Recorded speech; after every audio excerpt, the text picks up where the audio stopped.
Alrighty. Live. A few minutes late, but that's alright. Sometimes when you gotta go, you gotta go. Anyway, language set to English. Games. Oh, that was way too fast for me to read out. Huh. Yep, autosave, loading, rating. I love how it said it was like automatically set to English, and then it would be like, "Okay, please choose the language you want to play in." Oh, English.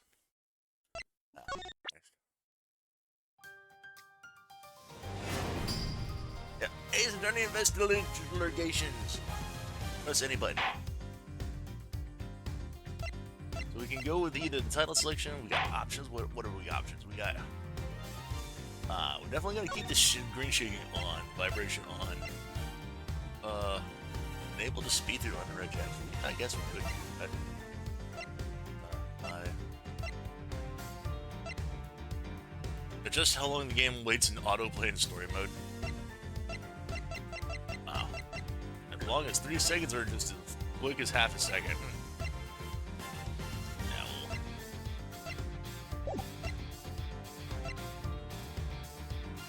Ooh, art style. Yeah, I think we're gonna go ahead and keep it with the art style. Story mode automatically progresses through the game when enabled, including answering questions and we can just literally just sit here and let the game play itself if we want to. Some accolades are not enabled. We've enabled the story mode. Yeah, I know. We're actually gonna do this properly. Alright. I have never played Prosecutor's Gambit before. That's fine because we're not gonna play that for right now. We're gonna go into the first game. Play with new HD chibi character sprites. We could either do this on the DS original. Let's just go ahead and go with the crisp clean HD. Because why not? Okay. And Turnabout Visitor. Start from this episode? Yes.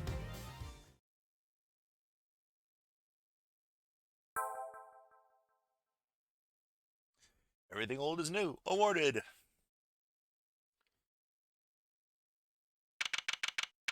March the 14th, 1:16 a.m.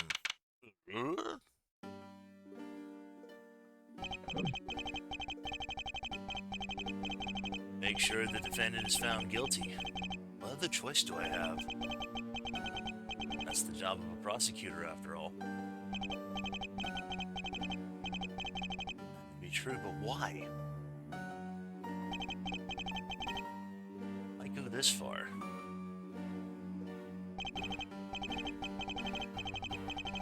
Sorry, maybe I wasn't clear enough, but a guilty verdict is all that matters to me. No matter what the cost. Oh, right in the chest.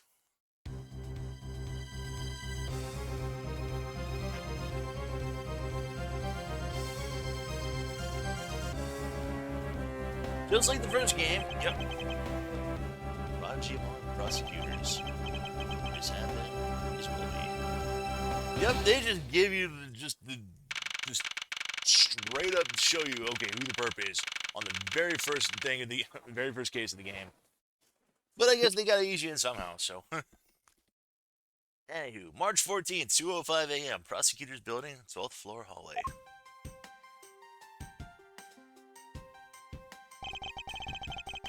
Hard to believe I've been away from my office for a whole month. I do hope Detective Gumshoe's been keeping an eye on my office and keeping it clean. Huh? Door's unlocked. Detective Gumshoe? It's the smell. Very familiar. What?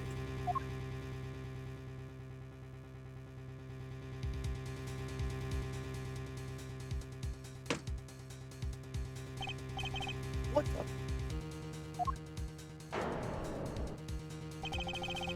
What's the meaning of this?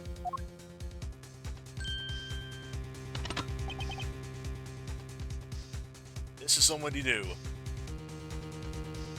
Is it, or is it Gumshoe? This is not Gumshoe. I can assure you, this is not Gumshoe. This is somebody totally different. Freeze. Oh.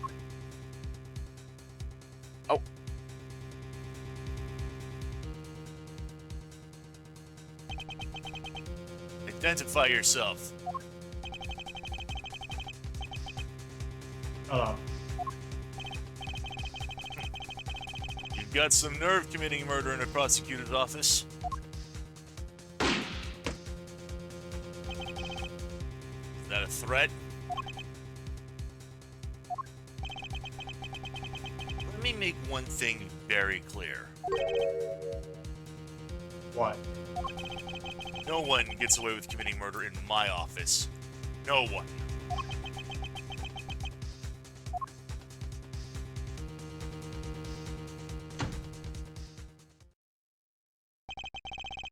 My name is Miles Edgeworth, and I work as a prosecutor in my local district. Little did I know that upon my return home after a month abroad, I would be thrusted into a multitude of cases and some very frantic and busy days. March 14th, 2:56 a.m., the High Prosecutor's Offices, room 1202.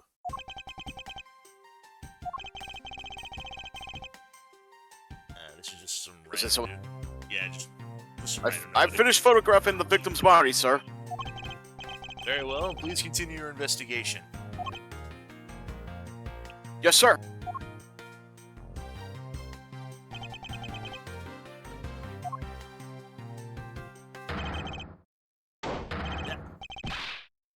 Mr. Edgeworth, sir, are you okay, sir? Keep it down, detective. This is a crime scene. I heard that a murder had taken place in your office. I ran here straight away. This is Detective Dick Gumshoe. He's a detective with the local precinct. And the one they assigned to handle this murder case for the time being. Looking a little pale, sir. Are you hurt? Are you alright? No, I'm perfectly fine. However, Oh, look what they did to your office. It's totally trashed. I'll say, the culprit sullied my floor with dirt rather well. No one gets away with tracking mud into my office. Oh, it sounds like you're getting really fired up over this, huh? This crime was committed in my office, so it's my responsibility to solve it. Oh, that's just like you, Mr. Edgeworth. Okay, time to do some investigating.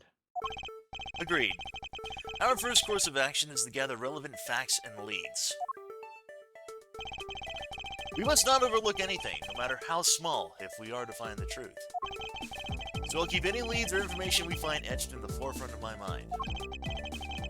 Speaking of things that pique my curiosity, why of all places did the murder occur in my office?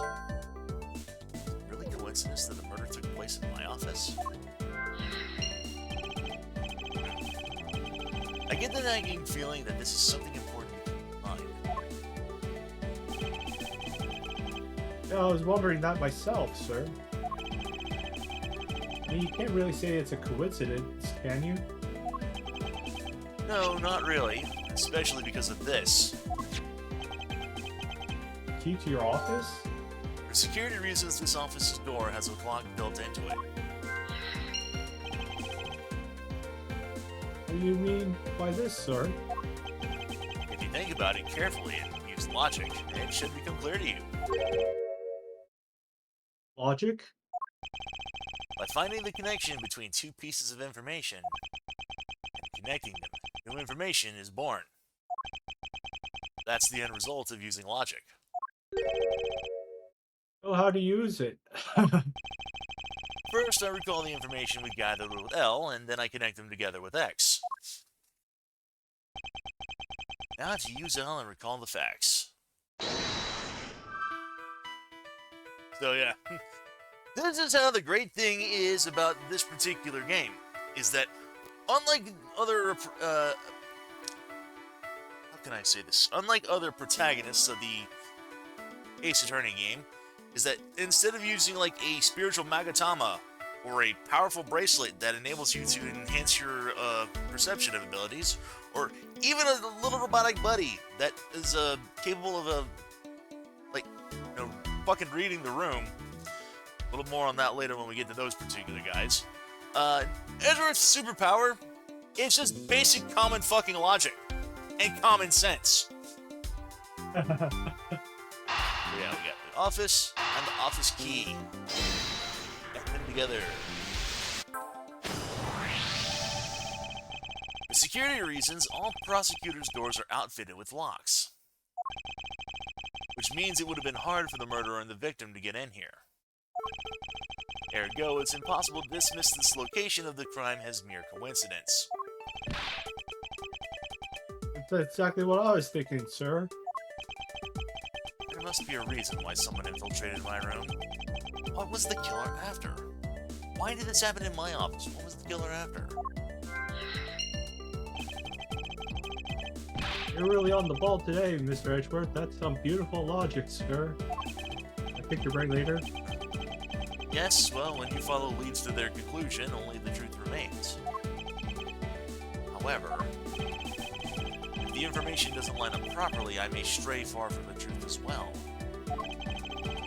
But if I think carefully before placing leads together, the logic should flow. Well, let's get started with our investigation, shall we? Yes, sir. Begin investigation! Yep. The basis of any good investigation is examine everything, sir. I know that. And when I want to examine something, I simply use A when I'm next to it. Well, if you ever feel lost and want to talk, just use X, okay? I'll give you great precise advice as an ace investigator. Something to try later if I have free time, I suppose. Yep.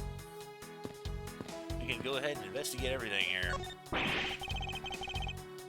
Oh, they even knocked over your chest then. Yeah, they all set up, ready to go when you got back. I figured we could play a few games. I had no idea you were interested in chess. I'm actually pretty good at checkers, so I thought I'd give best a try. In that case, I suppose I can set some time aside after we solve this case. Though I don't expect the games to tax my mental IQ any much. Finished photographing the body, so it should be alright to examine this area. I won't rest until I've investigated every suspicious-looking nook and cranny. Let's see here.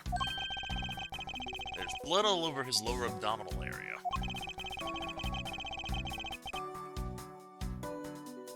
Looks like a bullet passed clean through his stomach area, sir. In other words, he was shot.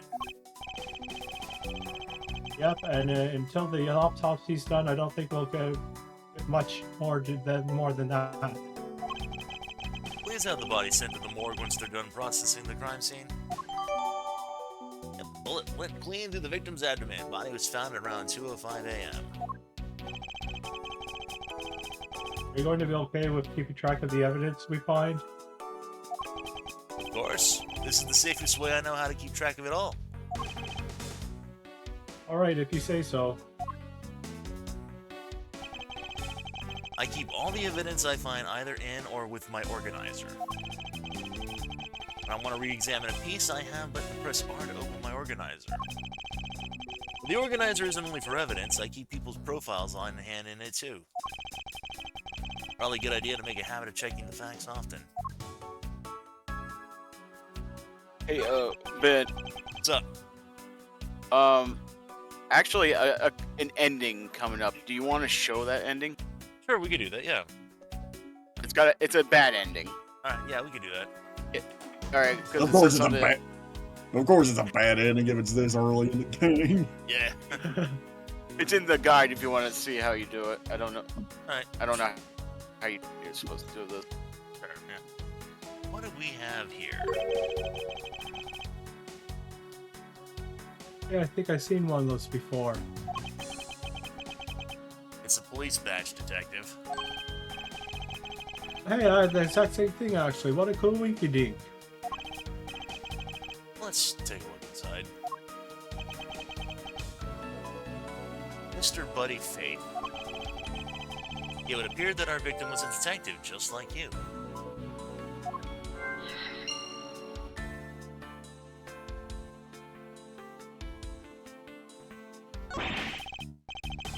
I don't believe it. I packed all those files on the shelf so tight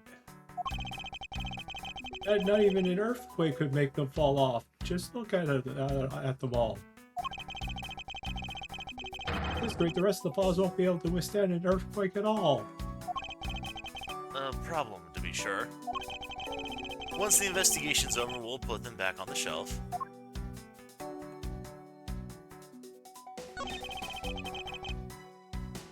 Files are all over the floor, sir. They probably fell during the struggle between the victim and his killer.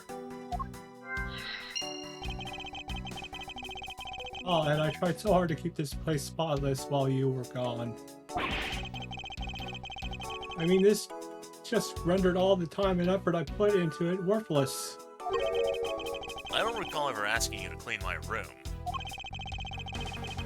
Well, I watered the flowers every day just like you requested. Just added cleaning to the list as a weekend special. About half a day every Saturday, I'd come in here and clean this place till it sparkled. Do you have a wife?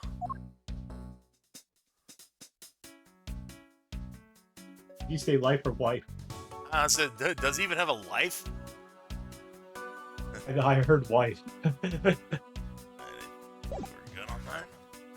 Yes, right. Let's see.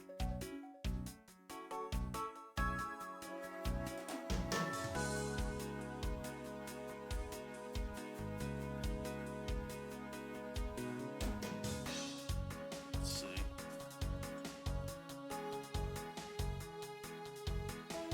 Oh, I see. Yeah, here we go. So, Yeah, can you make a save? Or... yeah.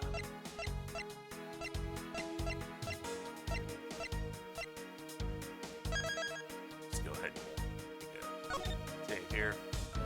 Yep. So, so the logic here basically means like killer's goal, victim.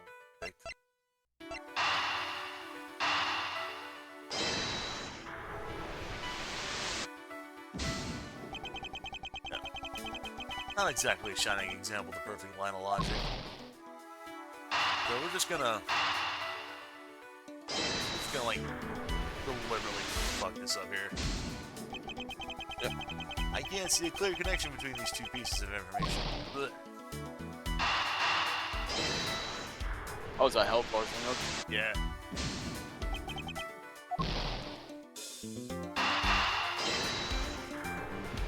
Where'd you go? We're gonna force them to go. No!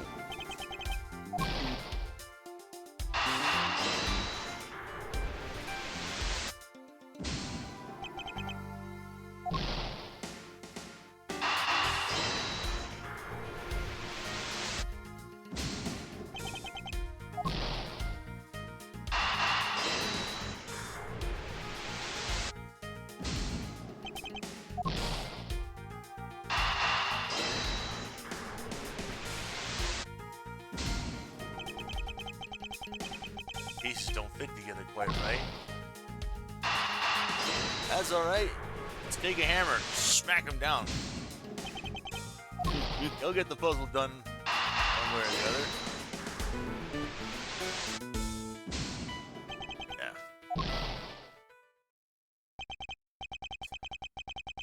Where's the time gone? Edgeworth, you must be really worn out for your trip. Are you jet-lagged? You should go home and take it easy, sir. Remember, a man's gotta have his health. I understand. Edgeworth's face. However, I can't allow this case to go unsolved. Oh, you shouldn't push it, sir. Leave it to me. I'll get to the bottom of it. I promise.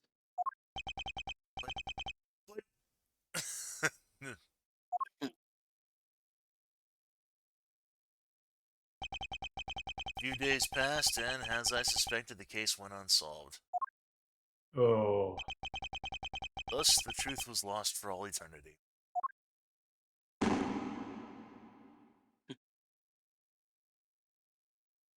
Yep. That ending number one. Very much shows a gum shoot us not. No. Yep.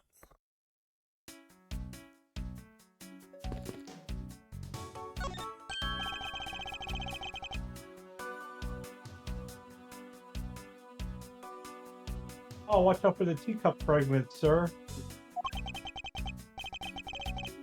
Killer is going to pay this tea set. Yikes, you're really mad, aren't you? This tea set is very dear to my heart and can only be bought in England. It costs more than your whole month's paycheck. What?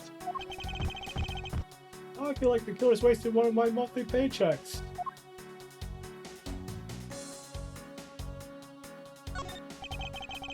It's been a while since I sat at this desk. Oh, how I've missed you. So tidy that it looks newer than when I first bought it.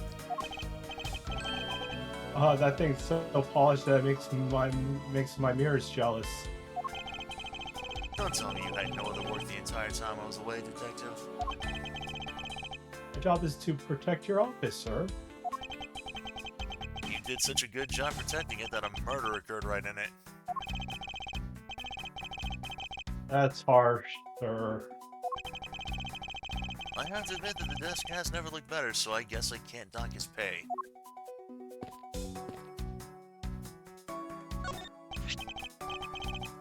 It's your trophy, the Knight of Prosecutors, right? King of prosecutors. And it's not a trophy, it's a shield.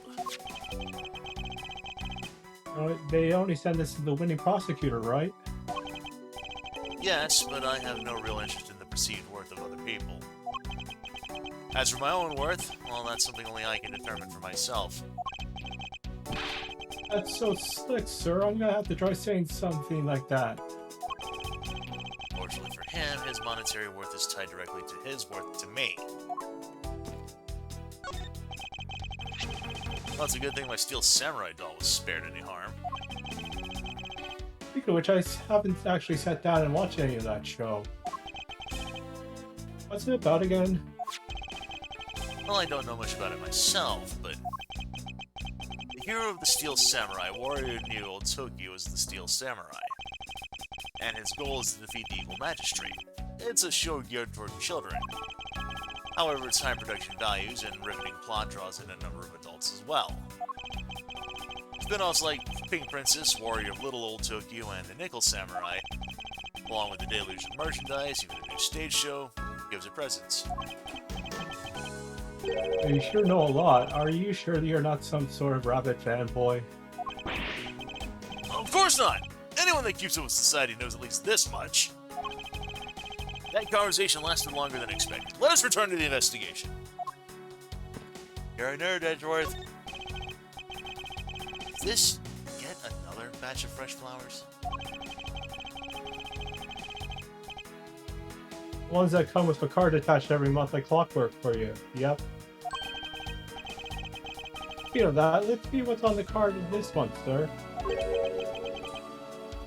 All will be resolved, Wendy. Oh, no. Oh, Miss Irony, how painful are thy thorns. And do you know the name of that old lady with the whiny voice that's stalking? That's enough, Detective. You need not remind me further. Oh yeah, we'll be seeing her soon enough. Now, what have we here? Could this perhaps be the murder weapon? If so, it would mean that the killer made their escape after disposing of their gun here. I think I've seen one of those before. Care to enlighten me as to where? Oh, I know. I was issued the exact same model, I think. Detective. I don't really like guns all that much. I mean, they're really dangerous. I mean, that's valid. But, I mean, if you don't like guns, what are you doing as a cop?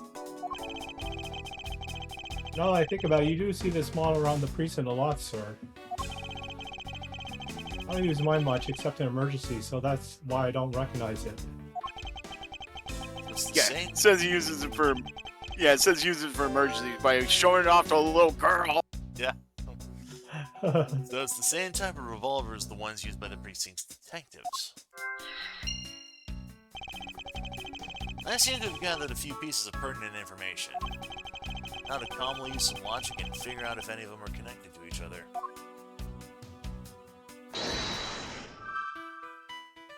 Alright. So the victim was a detective. He had a revolver.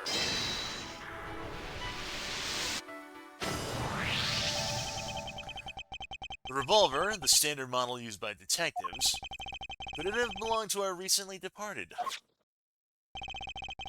Detective Gumshoe, could you please thoroughly check the victim's body one more time? Yes, of course, sir. On it, sir. Excuse me, pal. Let's see. What do you got here? Director, sir, this guy's wearing a gun holster.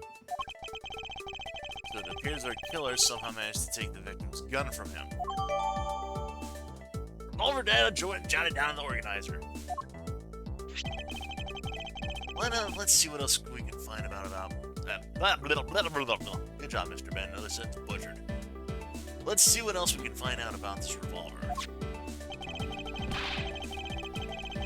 As I always say, you gotta look really carefully at each piece of evidence. Use R to rotate an object. There's no such thing as a bad angle. Use L and R to zoom in and out to get all the nitty-gritty.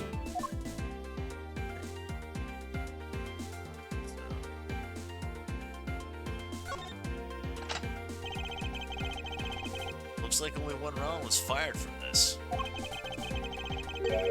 Oh, so the killer killed the victim with just one shot after wrestling the gun from him? Sounds like the guy knew how to handle a gun.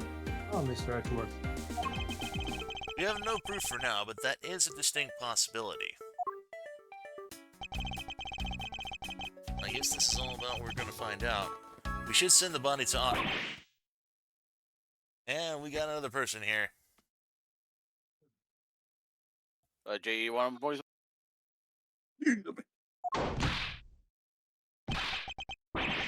Why? How can this happen to a guy like you? Are you alright? Don't touch me! Leave me alone! Just let me be! Sorry, but I can't do that. The investigation's still ongoing, so please refrain from touching the body. The body! The body! Don't just talk about him like he's just a lump of flesh. Look at him!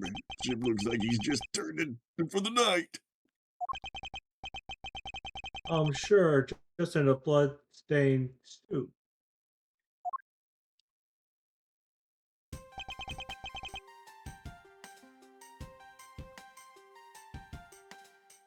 Where are my manners? Aren't you that prosecutor?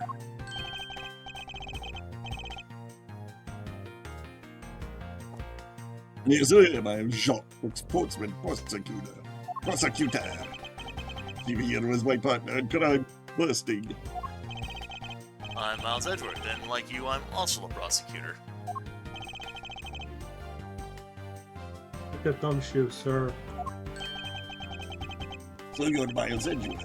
I guess this is your office? Yes, that is correct.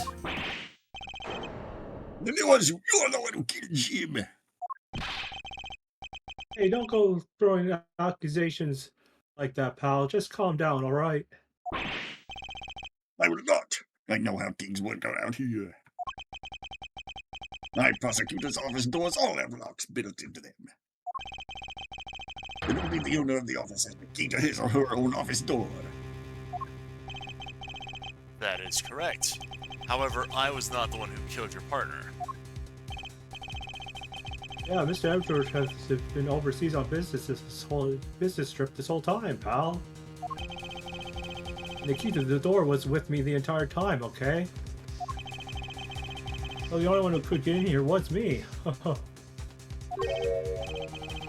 Wait, that means... I'm not sure that what that means. Of course you did. You're Jim's kidder. Hey, no way, pal, you got it all wrong. Everyone calm down. Mr. Portsman, correct? If you're a real prosecutor, you should know how to stay collected. Investigation only just begun. Isn't it too early to be drawing conclusions? All right, I get the point. You're right, my mistake. I tend to get a little too hot-headed sometimes. You sure are one good customer, though, Mr. Edgeworth. I've heard all the rumors about you. You're the great genius prosecutor. You're something of a legend, you know. Anyway, let's call it truth and work together, okay? Now, how about a handshake to seal the deal? Pleasure to work with you.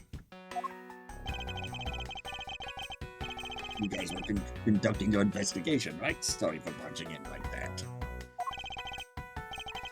Carry on then. It's your room after all. I intend to. I just want a little more time to say goodbye to Jim. You there! Sir!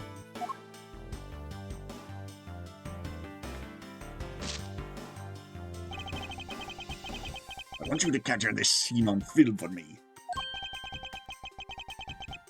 My final farewell to my partner, Jim.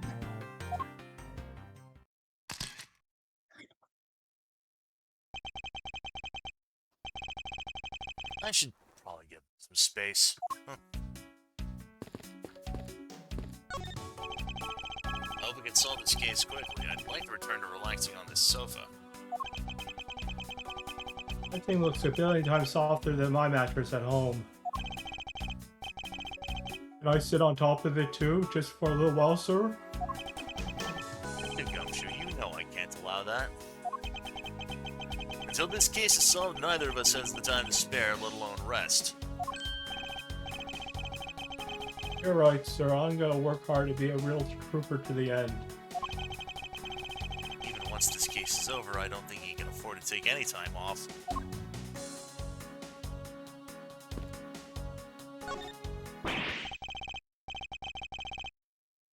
Ah, your jacket, sir. What's it doing on the floor?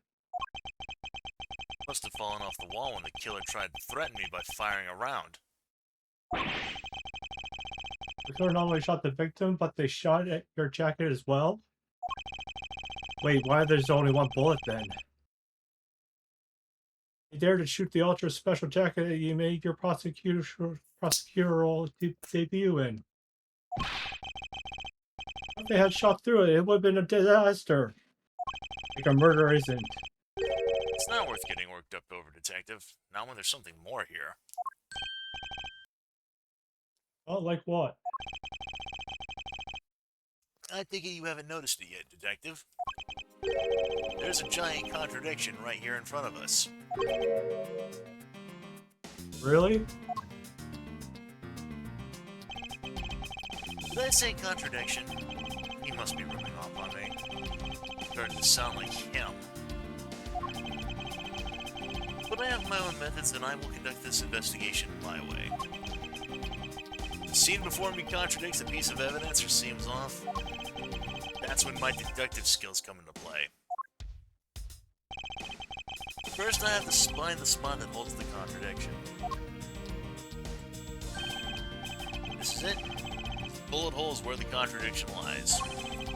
When I spot something that's off, I should point my cursor at it and press X with conviction.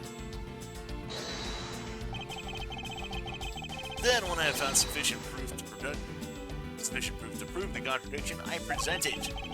This is how I do things.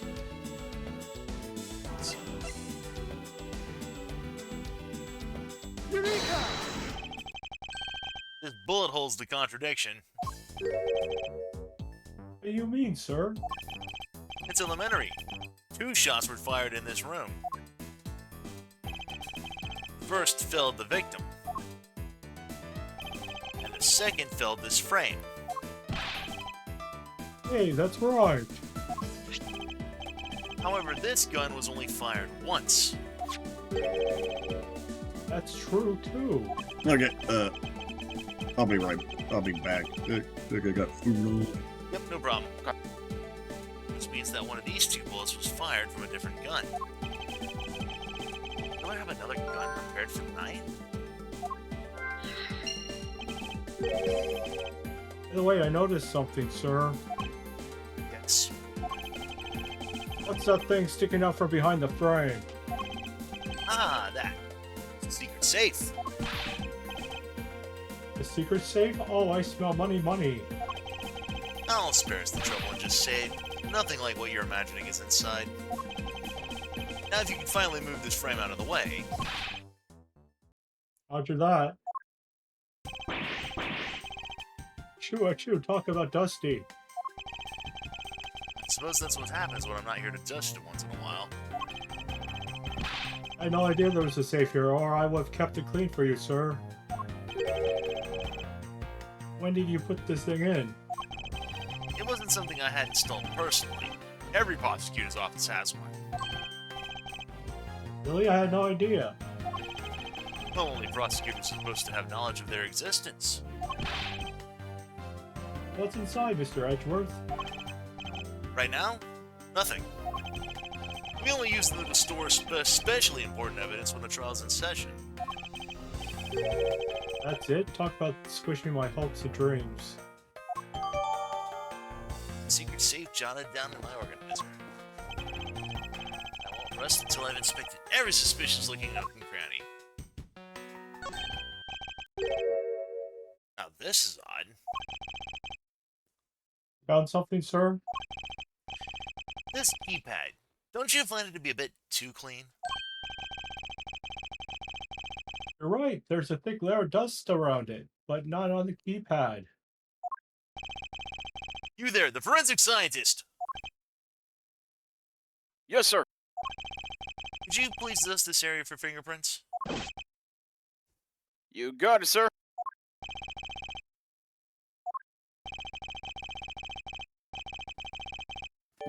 I couldn't find, let alone lift a single print. Looks like it was wiped down well.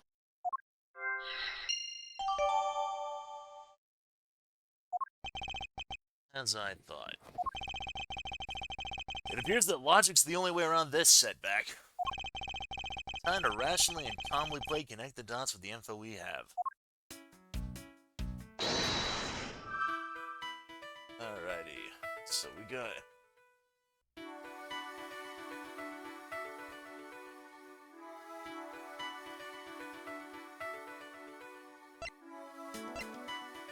Signs of a struggle with motive. looking into...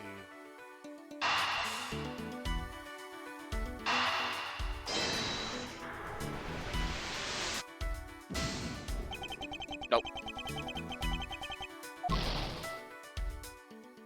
Wait.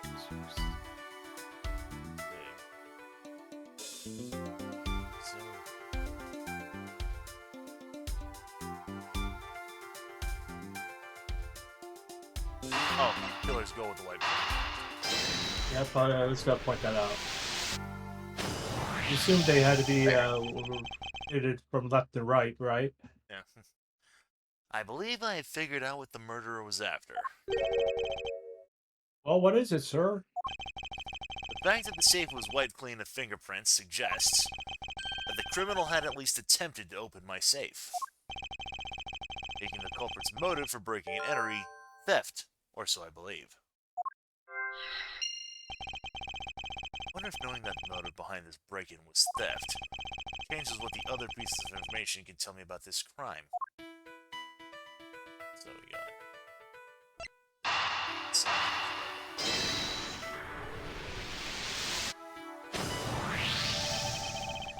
There is a possibility that the files splayed on the floor are not the result of a struggle between the victim and his killer. You mean it could be like from when the killer tried to find something, sir? Precisely. We need to figure out if any of the files have been stolen. On it, sir. I'm gonna shelve these files like you've never seen before, even at a library. Sure, let's give that a try. Oh, Jay's probably not available. Oh yeah, he's eating. Well, you want me to just take him then? Yeah, sure. For temporarily, anyway. Yep. Why do all the good ones always die young? Surely you must ponder that every once in a while, Mr. Edgeworth. I wonder why your voice suddenly just changed. No matter how much we lament, the dead will not come back to life. All we can do is search for the truth.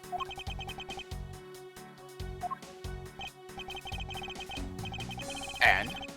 So what are we supposed to do? How do we go about finding the truth? First, we calmly restore the files to their rightful place. You got it. Here, let me help. Oh, so this file goes here, and that book goes there. You sure know a lot about where things go, despite it being Mr. Edgeworth's office. Because I'm the one who keeps it tidy, okay, pal? Done. It would appear that the murder was definitely committed here. All the bloodstains on the bookshelf are still fresh. I suspect that the victim was killed in a standing position, hence the prints on the shelf. And then the guy fell onto the floor, right? The blood on the floor is kind of grossing me out. Detective, I don't have the time to deal with your weak stomach right now. But you know I'm no good with blood, sir. I am certain there's something wrong with this picture. Oh my god, there's an OJ reference right there on the far right. Oh yeah, I see it, yeah, right there, yeah, OJ, yep. Oh.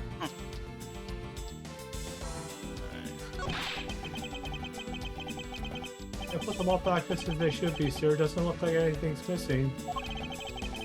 Although it does look like the killer moved the body to flip through my shelves. I wonder if they found what they were looking for.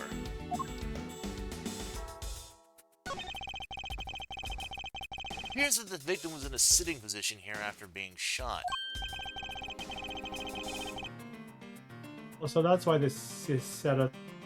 The victim's pants have blood on it. That would be the logical conclusion.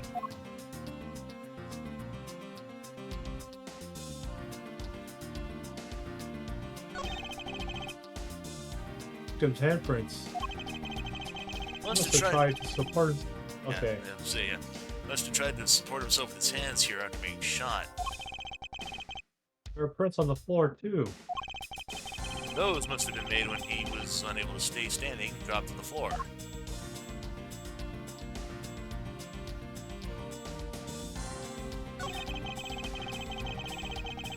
The killer moved the body because it was leaning against the bookshelf. Blood on this guy's pants proves that pretty well. In a sense, I suppose.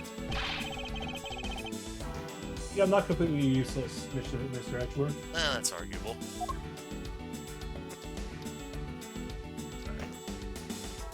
Let's see what I'm seeing here.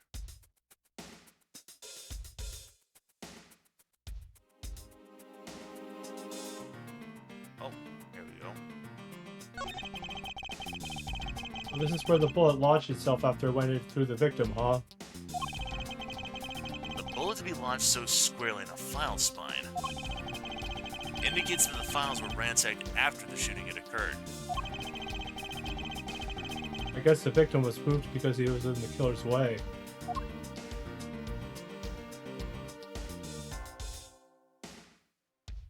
says there?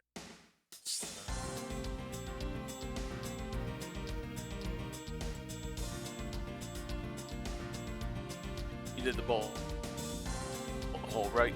Yeah. Okay. Files.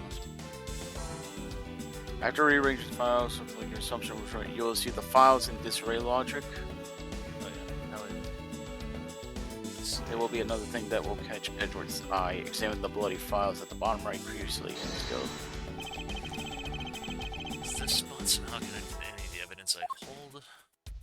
Yeah, we got it.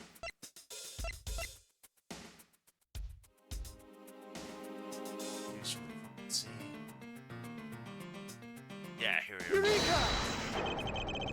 There is clearly a contradiction here with this bullet hole. What do you mean, sir? You don't see. Quite simply, the bullet hole itself is too low. If the victim was shot in the stomach, the hole should be much higher up. But if that guy was shot while he was sitting or lying down, sir? That would be illogical. The victim leaned against the shelf here after being shot. By the way, Ben, there is another bad ending. I don't know if you want to show that off. It's coming up. I can do You that. want to check? Yeah, I see that, yeah. Yeah. Which suggests he was standing when he was shot. That means... Wait, what does that mean, sir? It means you need to use your brain every once in a while instead of mine, detective.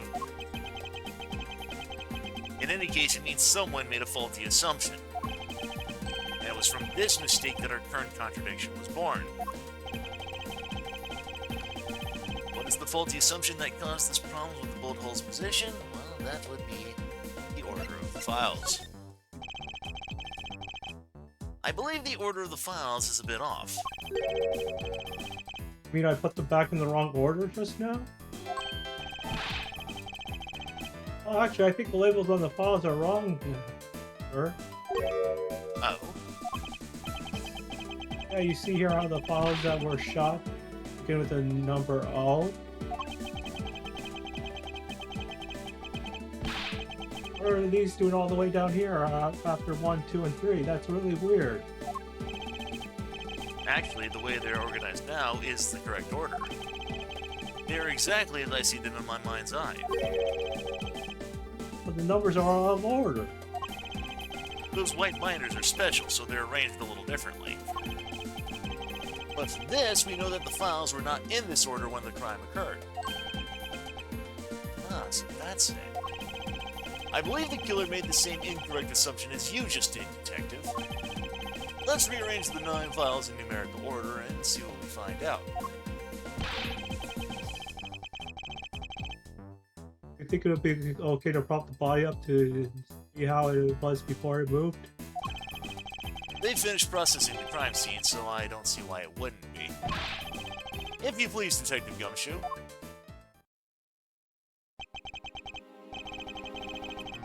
As I suspected, the bullet hole is now where it logically should be. The killer went through my files first before shooting Mr. Faith. And then put the files back in numerical order, I guess. Exactly. And then proceeded to shoot the victim. Why would someone kill a man and then look through your files one more time? Puzzling indeed. The files were thrown into disarray twice, once before and once after the crime. But why? Now the crime scene is as it was at the time of the murder. Let's give it another look.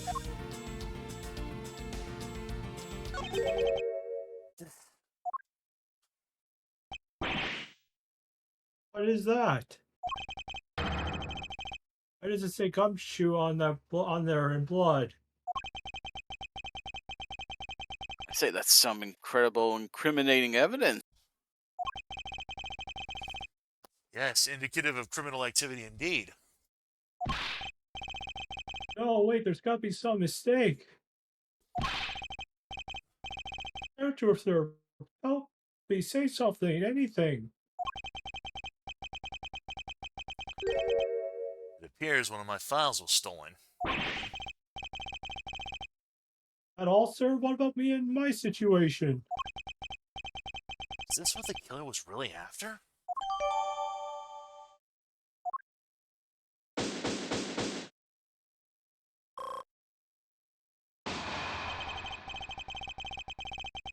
It's like Jim was able to leave us the name of his killer in the end. And this most important message managed to reach us. I'm telling you, it wasn't me. I can't be terribly pleased to hear that your beloved partner's the guilty part. If you're going to accuse Detective Gumshoe of being the culprit, I sincerely hope you have some proof to back it up. Jim's words, they're more than enough, wouldn't you say? If that's how you want to play it, then at least allow me to understand your reasoning. You got it. Don't like this one bit. There's something strange about this man's attitude. And there must be some sort of flaw to his logic waiting for me to dig out. Mr. Edgeworth, what are you going to do? What I always do in court. I'm going to cross-examine him. One way or another, I'm going to find him. I'm going to get him. I'll expose the flaw in his logic with this technique. Oh, how do you do that? Can you explain it to me, sir? I might as well. Alright. First I listen to the witness testimony. If I find a flaw in that testimony, something that contradicts the evidence, open my organizer with the R button and present the piece of contradictory evidence. Present something, I simply use X, but well, that's old news. It's not like there's going to be a flaw in their testimony every time, right? Correct. And at those times, I need to press the witness with L. Sometimes by pressing, I can draw out new information and new or modified testimony. I think I get it, sir. I'll be sure to try this technique out during my investigations as well. Very well. I'll even show you how it's done. Watch carefully.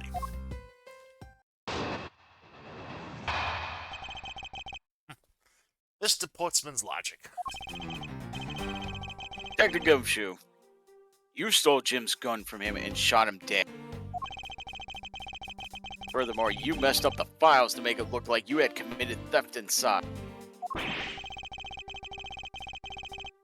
That's when you moved Jim's body that was sitting in front of the bookshelf. But thanks to that, you didn't notice the bloody letters his body was hiding. And it will be by his final words that you will be brought to justice. I think I missed the window for the second bad ending. Oh. Oh. Yeah, basically what happens is if we run out of logic during the investigation on that part, Portsman would claim that he found the culprit, and then he would have forced Edgeworth to be like, "Hey, get out! We're making an arrest here." So. Yep. You intend to argue that the victim's dying message points to his killer. I can hear Jim's voice, and he's calling for his killer's arrest. Are you sure you're not mishearing his words, Mr. Portsman? There's no way Detective Gumshoe's the culprit here. I will find the flaw in this man's logic and expose it with credible evidence.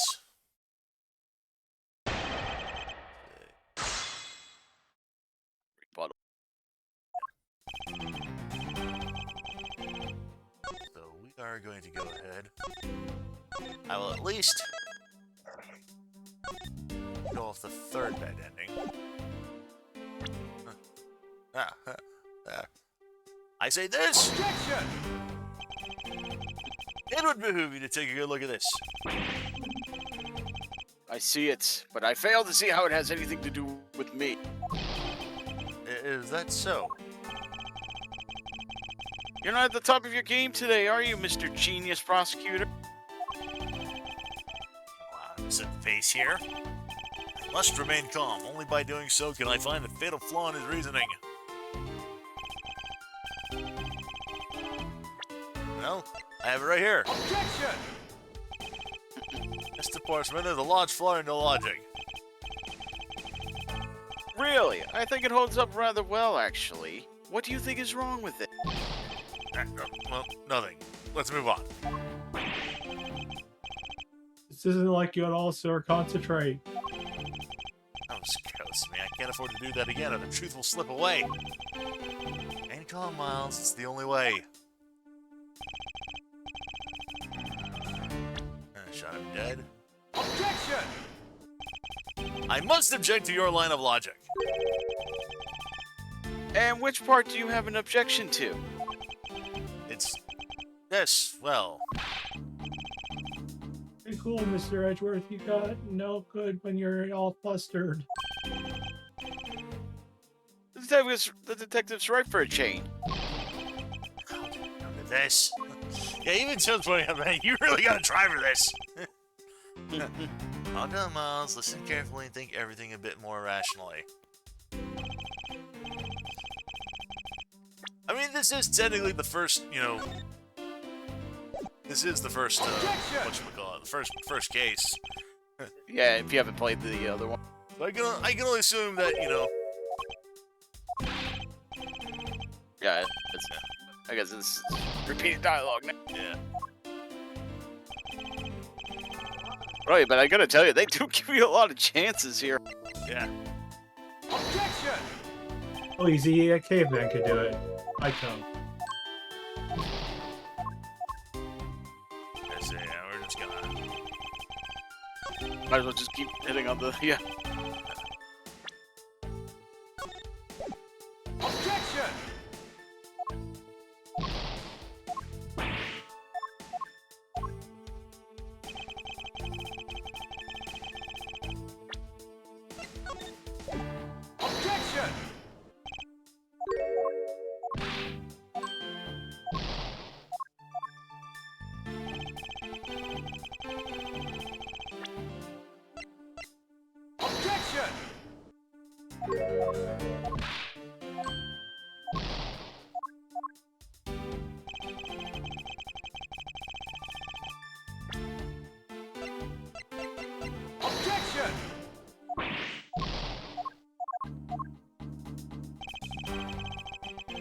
There you go. One more should do it. That's when you move Jim's body. I object. Objection! With my prosecutor's badge. Unfortunately, your faulty logic was only able to carry you so far. And now I'm afraid I have to place Detective Gumshoe under arrest. Mr. Edgeworth, sir, please do something. Get me out of this. Is this the best I could do?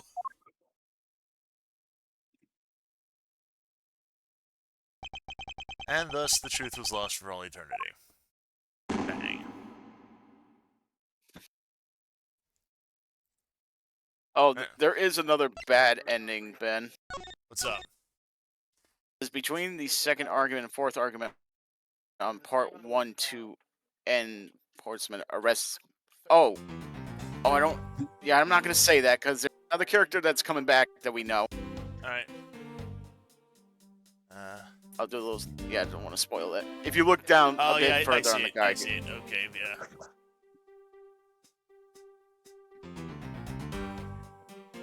So. Detective Gumshoe, you stole Jim's gun from him and shot him dead. And Jay, you can take. Yep, Jay, you can take this guy back again. Temporarily, I may come back for a moment, but funny you messed up the highest to make it look like you had to come into theft instead. That's when you moved Jim's body that was sitting in front of the bookshelf. But thanks to that, you didn't notice the bloody letters his body was hiding. Oh, I'm sorry, you mean these stolen letters? Objection! Objection awarded. Perhaps you're not aware, Mr. Portsman, but there is a serious flaw in your logic. Yeah, bring you a bit of the courtroom in this, I see. No problem, I'm game. I can't help but find it odd. Excuse me? Odd that a fellow prosecutor be brought down by the power of his own office. What are you talking about? Oh, you're joking, I get it. If you had the time to laugh, then you had the time to take another closer look at this. You still not see? If not, may I direct your attention to the missing file? What? That's impossible. What's impossible? What's impossible, Mr. Portsman? Nothing. The files on that shelf are all about a certain case. When the killer went to take the file after murdering your partner, I highly doubt they could have missed the bloody letters written on the spines. Objection! It's possible that they could have taken the file before committing the murder.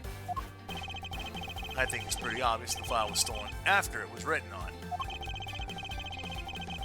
Missing letters in the detective name with the file should be his proof. I mean, the S is gone, and there's only half an H. If Detective Gumshoe really was the culprit of this case, I highly doubt even he could overlook his own name written in blood on the files. Especially as a detective who can't stand the sight of blood.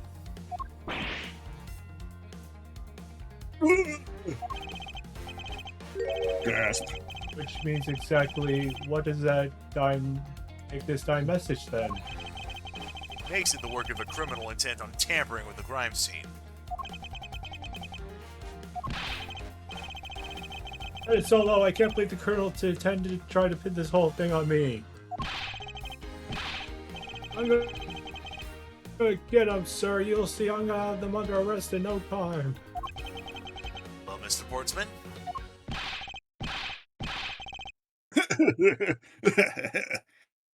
Brilliant. Absolutely splendid. Project deserving of Olympic gold. I appreciate the praise, but it doesn't change the fact that your reasoning is flawed. You win some and you lose some. That's how life goes. Not everyone's so cheery, even though I feel I'm more dead than alive. Yeah, but you know, it really is a shame. I really didn't want to have to bring this up, however. What is it this time? Are you still after me, pal? You worry for a second. Who has the key to this office? It would be me? Mr. Edgeworth just proved that I'm innocent, pal.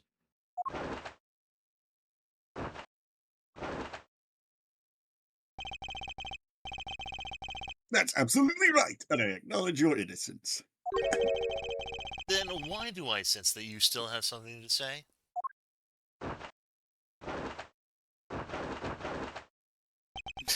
Okay, what's... Well, I was thinking, did you know there is one other person with the key to this office? One other person? Hey, you there. Yes, sir. What is it, sir? Would you kindly fish and escort that lovely young lady here for me? A lady? The girl is a member of this building's security. Think of her as material witness. Security? Did you say security? No, stop it, pal. Don't. What's wrong with him all of a sudden?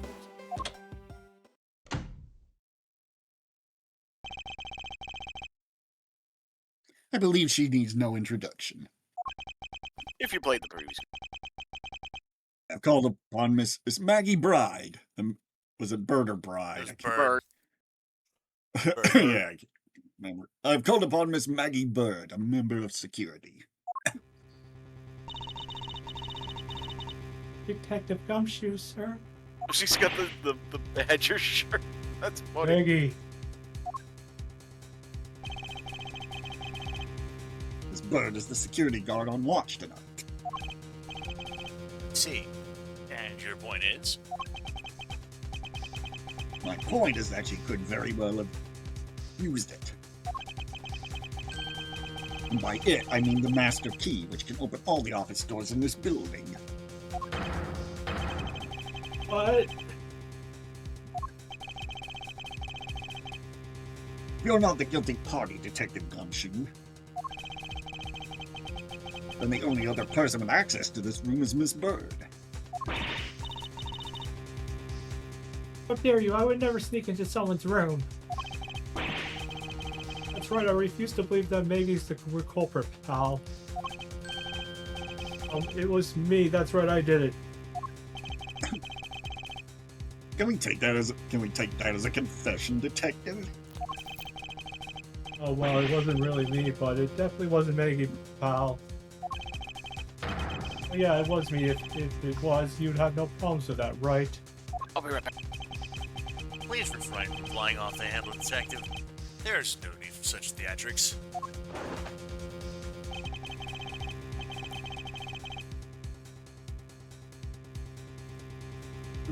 Listen to your boss, detective. He understands. He understands what I'm saying here.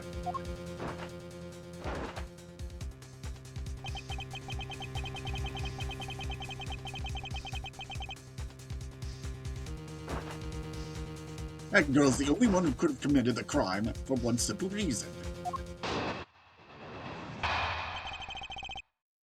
Reason for suspicioso.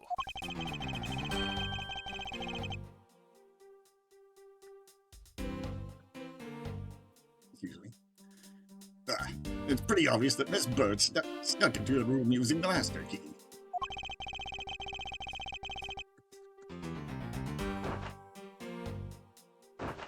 Excuse me a second. Actually, flashing you while you Detective talk. Gumshoe isn't. I mean, if Detective Gumshoe isn't the one who opened the door.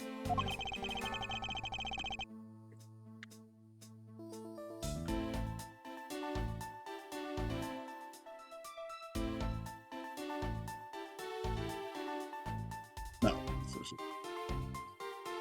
Oops. And that leaves only Miss Bird as our prime suspect. On top of which, she knows our good detective, doesn't she? Making it all the more probable that she was the one who faked the dying message. So you're saying she used the master key?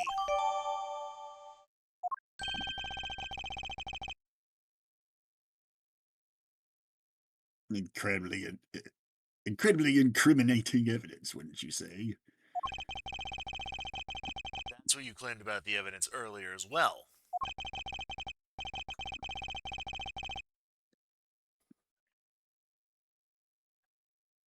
Then that was the then this is now. The flow of a good match always changes during a rally.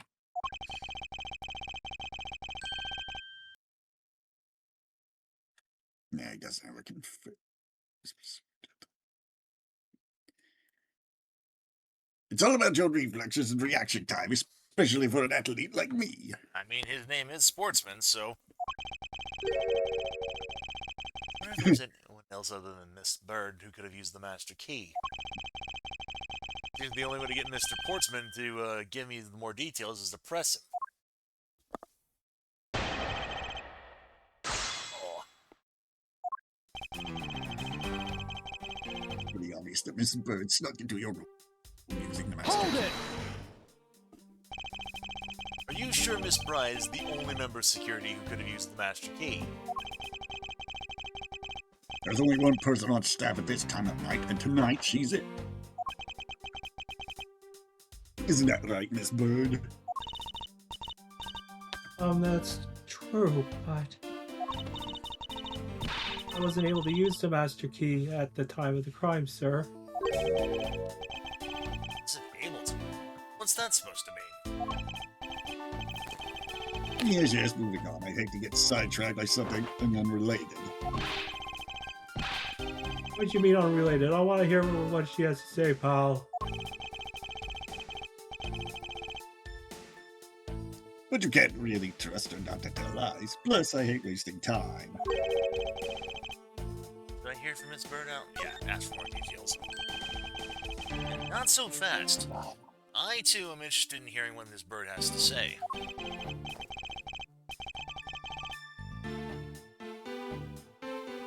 Then I just say it'd be a waste of time. We don't need to hear her lies. I'll be the judge of that. Miss Bird, if you please. Oh, your eyes open, sweet little lies. I discovered that master key was missing around 1 a.m., sir. What do you mean by missing? As in, it wasn't anywhere in the security booth, sir. The killer must have stolen it. Mr. Portsman, I believe this to be an important piece of testimony. Don't you agree? I can't believe that someone like you would be taken in by such words. I'm not lying, sir. Objection!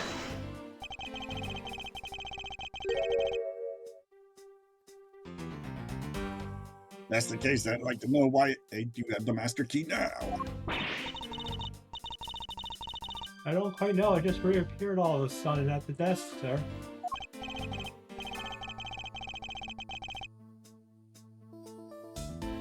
Not like the story. Where's your proof that the key was stolen to begin with?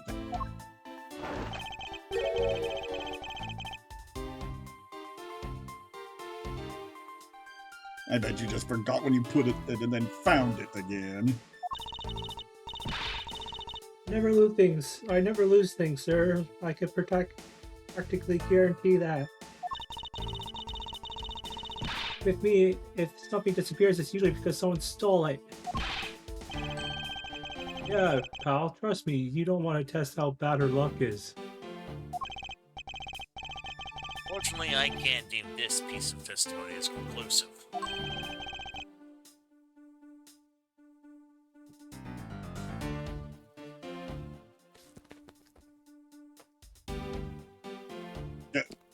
Do you agree, Mr. Edgeworth? But... So I have an established Mankey's motive for the break into Edgeworth's office.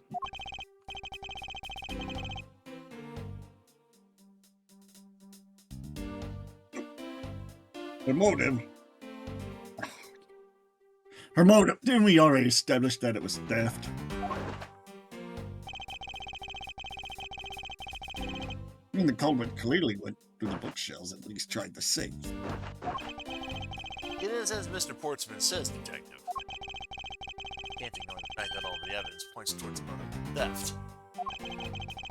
But I'm done taking blows. It's time to counterattack with a few facts of my own. Check for the misstep shows to the right that follow. Let's say it was the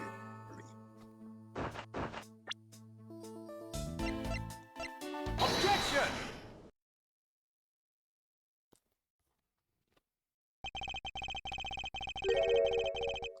Do you wish to continue insisting that Miss Bird was set on stealing something?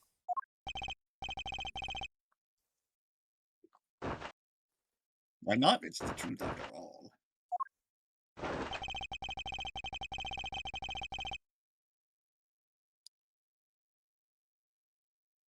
It was by your logic. It was also by your logic that we came to the whole thievery conclusion anyway.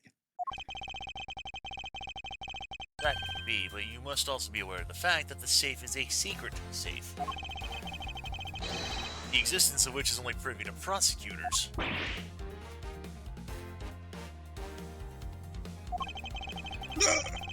I find it a little hard to believe that a hidden safe was part of her cunning plan.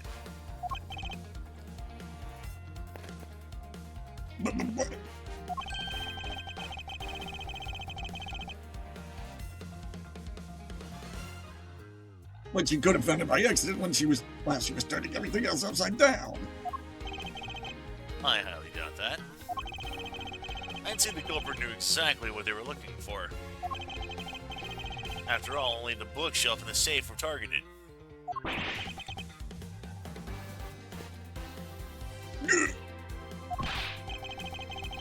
Yeah, even I didn't know about the safe, pal. That means there's no way Maggie could have known about it either. AJ, like when you're so edgy, you get your own spin-off game, yep.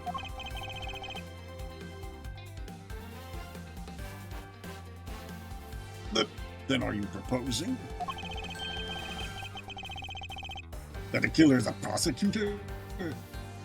I mean, considering that we, like, saw your freaking profile fucking plain as day on the, opening cutscene, yeah, we kinda are. Interesting conclusion. That's definitely looking more and more probable. What's wrong, prosecutor? You have a different suspect in mind now?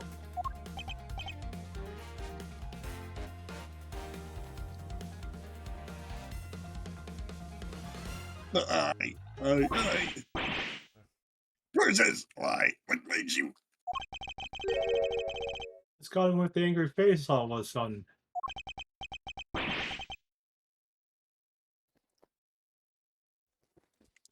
It's all my fault. It's all my fault. What do you mean?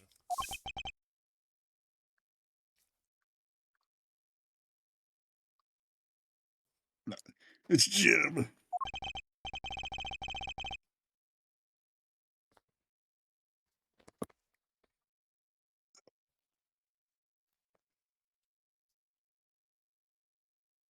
Now you knew about the existence of the secret safes. Did you just say?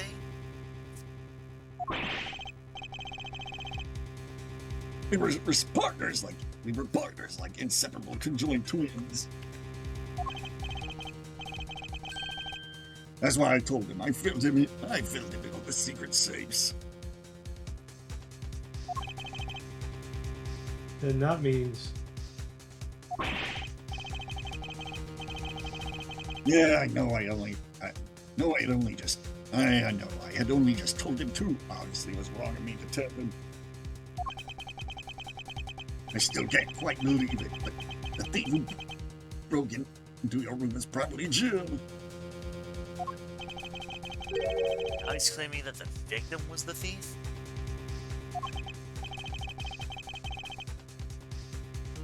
And you were simply trying to stop it, weren't you? Miss Maggie Bird. excuse me?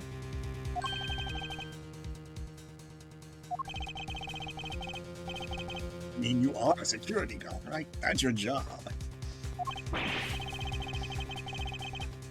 Killing is going a bit too far, even in your risky position. But you're still accusing Maggie of the murder?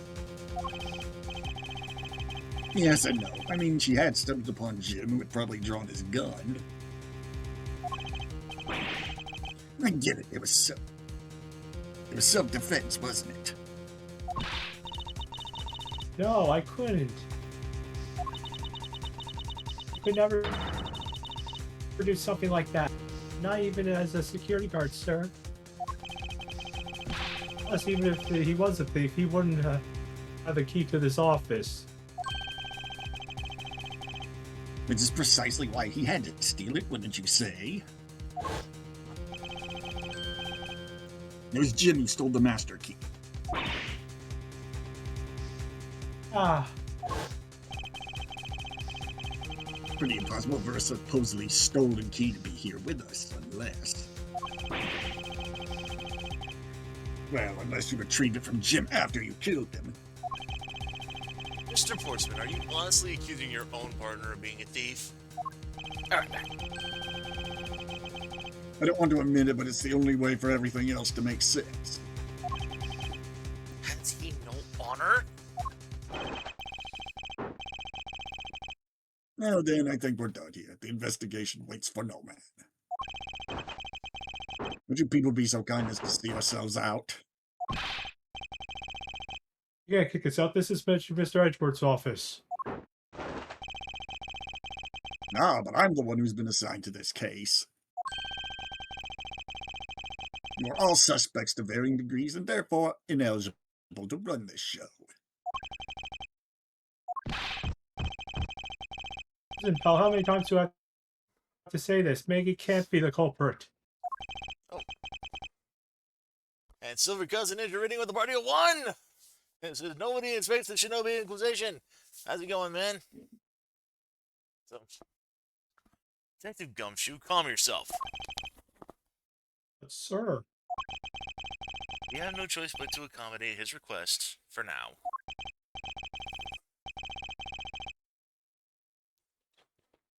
Thank you, Mr. Edgeworth. At least one of you understands.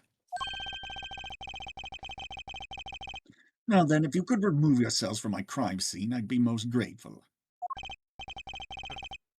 Mark my words, Mr. Portsman, we will meet again.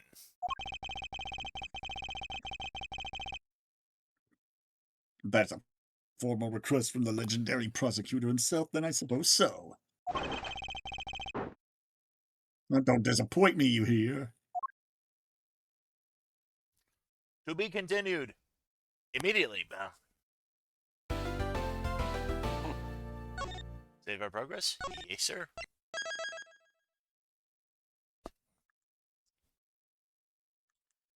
Kaza says, speaking of detective stories, was just streaming the Digimon Story Cyber Sleuth myself.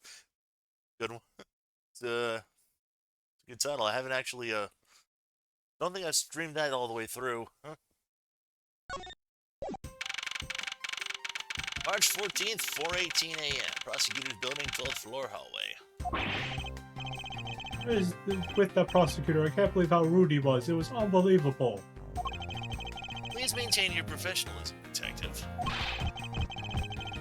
I'll find some solid evidence proving Maggie's innocence. You see, sir. We've been kicked out of the crime scene, sir. True. Well, then what now? Looks like my life's fallen into yet another gigantic ditch. Do not despair, Miss Bird. You can overcome this as well. There are many other places and things we should be looking into anyway. Oh, really, sir? For example, this hallway.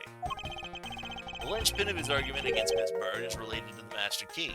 In that case, this hallway is the perfect place to look for more information regarding the mystery surrounding my door.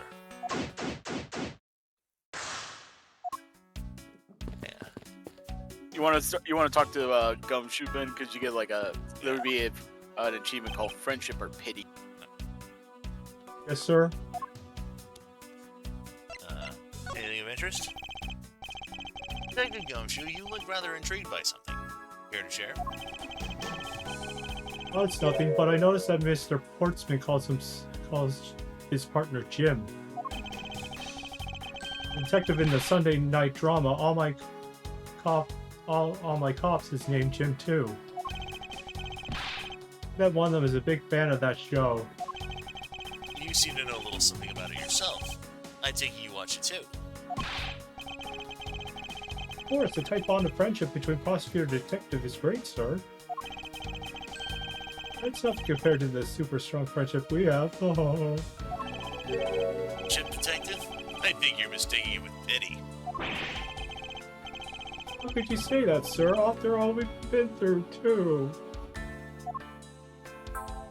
Friendship or pity? Ah. I assume you understand how to conduct investigations, Detective Gumshoe? Of course, sir.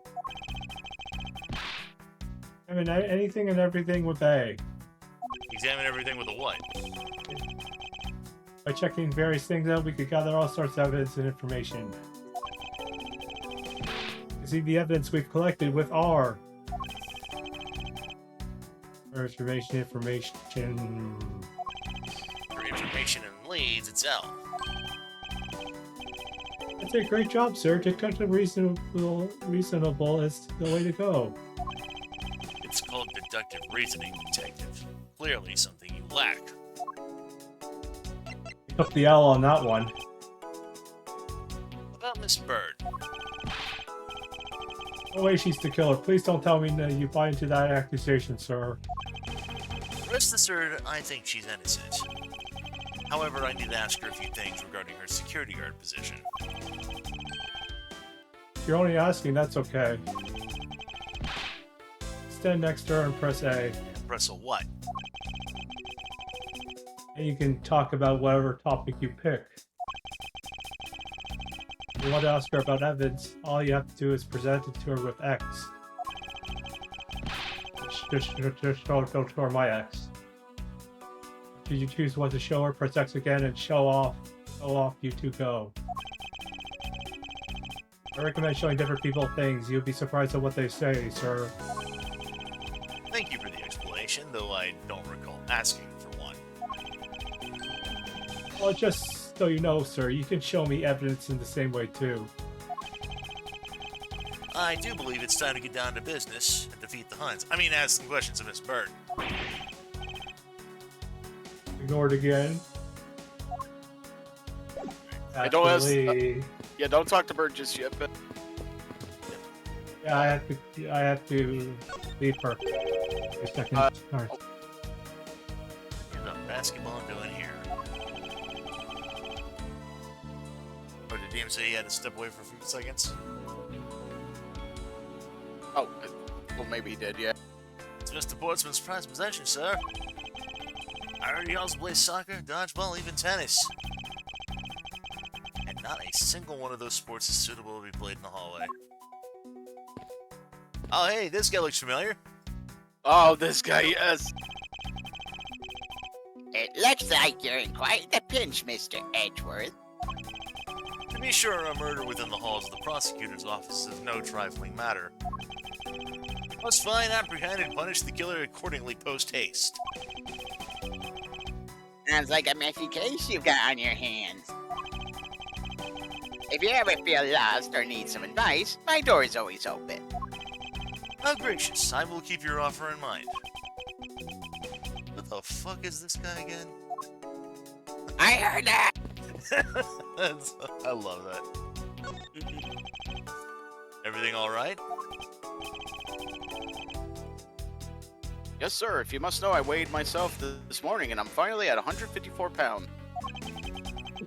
Congratulations, but I was asking about this hallway and this room. Oh, everything's okay, sir. A word of advice. Stay focused or you may start to lose even more weight. Oh, What is a basketball hoop doing here? hey, didn't this used to be just outside next to the building a long time ago? So when and why was it moved indoors? I don't remember exactly, but I saw one of the officers drag it up here recently. Drag it! I heard that it wouldn't fit in the elevator, so the poor guy had to bring it up himself. Oh, yeah, that's gotta suck. When All the way Especially up to the 12th floor? Yeah. yeah, that's gotta suck. Imagine carrying something like Backbreaking. that. That's it, you just like this guy. Hey, he has a name, people. His name is that guy.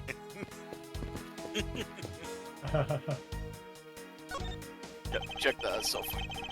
Won't rest until you. It's Isn't this that missing O series file, sir? no doubt about it. The bloody letters mark it clear as day. There seem to be a few missing pages, however. Our thief only took what was necessary and then left the rest behind. What are these O files about, sir? Is it gotta have to do with worse stealing in them, huh? Not particularly, it's just a collection of court case files. However, the cases with these files are not mine. Huh? They belong to the High Prosecutor that used to occupy my current office. I have my reasons, but let's just say I was charged with keeping them as they were. That means the theft must also wanted the file for a specific reason, right? Would appear so. Only the pages related to that case from 10 years ago are missing. I wonder if anyone would care about such an old case. Please don't say it's DL6 again. It's not, trust me. A well-crafted, high-quality sofa for visitors. The stitching is excellent. I'll go to a luxury waiting area. These babies are also great for napping, you know. You would sleep even out here, Detective? In a hallway? Whenever I do, I always wind up dreaming about giving testimony up on the stand. It always ends the same way, me getting trounced by a lawyer. Isn't that awful? Maybe I should give it a try sometime.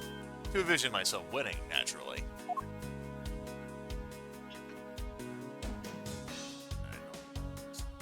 Now it says you can go talk to Baggy. I was wondering if I may speak with you for a bit concerning this case. Always been a big fan of the courtroom, but this is like a dream where I'm being cross-examined by the Miles Edgeworth. I can't let this chance pass me by. I must remember to ask her about the Master Key. I should jog your memory by showing my note story with X. Have you ever met the victim before? Well, I've seen him a couple of times before when I had go to Mr. Portsman's office. Mr. Faith was always playing basketball with Mr. Portsman, sir. It sounds like fun. Just once I would love to play with them. Sounds fun, but only one person ever taking a shot was Mr. Portsman. All Mr. Faith did was pass him the ball, sir. Second thought, I don't think I fit in all that well with them. Miss Maggie Bird, correct? I take you're an acquaintance of the detective? She was under my supervision back when she was still on the force, sir. One day she got caught up in a murder and all things started going downhill, so she quit. I owe a lot of Detective Gumshoe for introducing me to my current employer. So I thought until a few hours ago. Oh. Before I was about to clock out for the night. You got caught up in this whirlwind of a case, correct? Don't worry, my whole life has been nothing but a whirlwind of bad luck and failures. I was 6 months old when I fell from the 9th floor of my apartment building. I've been hit by all sorts of vehicles, gotten sick from all sorts of foods. Failed at almost every test I've taken, experienced almost every kind of disaster. Now I even managed to be named a criminal just when I've become a security guard. That's a lot to go through in one lifetime. I know, and just when I thought I finally found my happiness, I wound up getting you and Detective Gumshoe involved in my bad luck. You don't need to worry about me, Miss Bird. You just need to worry about yourself. I will solve this case and prove your innocence. All I ask in return is your cooperation. Yes, Mr. Edgeworth, count on me, I'll do all I can to do to help me. Alright. So, let's go ahead and...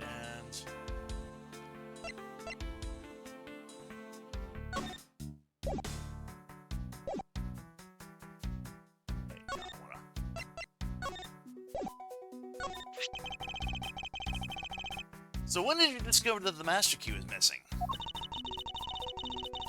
The time I realized it, I thought it was around 1 a.m., sir.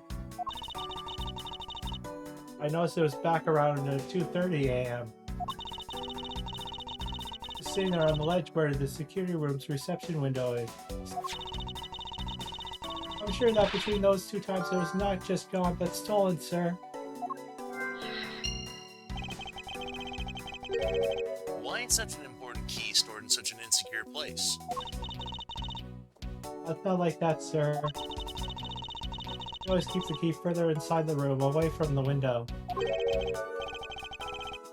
Always, you say? Except for this one time, correct? Well, I admit that was a bit careless, but I had my reasons. I left out because I was sort of using it at the time. It was after I had used it that I left it sitting on the ledge. She used the Master Key?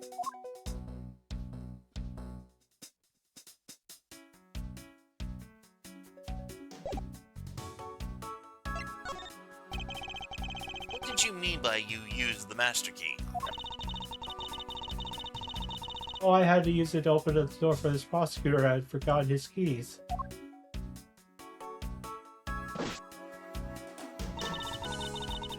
I mean, it's my job as security guard, right? Ah, What is it? that's right, I remembered. The prosecutor who forgot his key. It was Mr. Sportsman, sir. What? Please tell me more, Miss Bird. Quickly!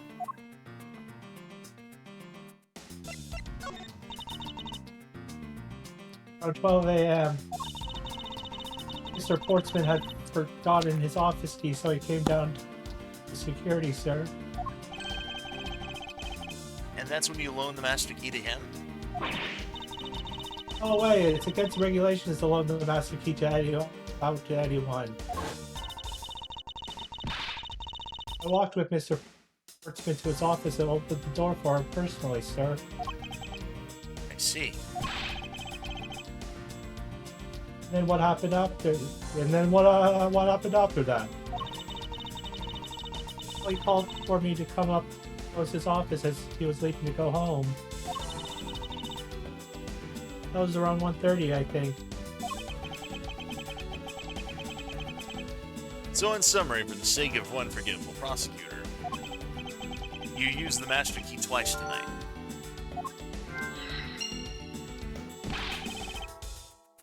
Talk about suspicious. I doubt you could say that you've never left your keys at home, Detective. I think this calls for a thorough examination of Mr. Portsman's door.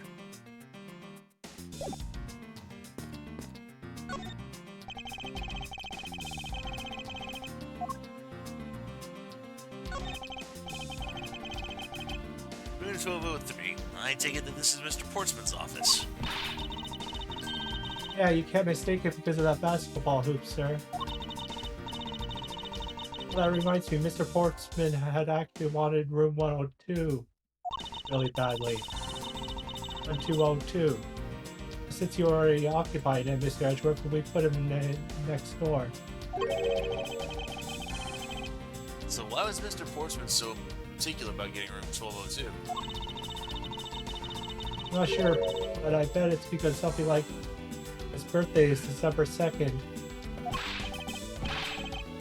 That's gotta be it. I can't think of another reason why. I can think of at least 3, but why am I even wasting time thinking about this?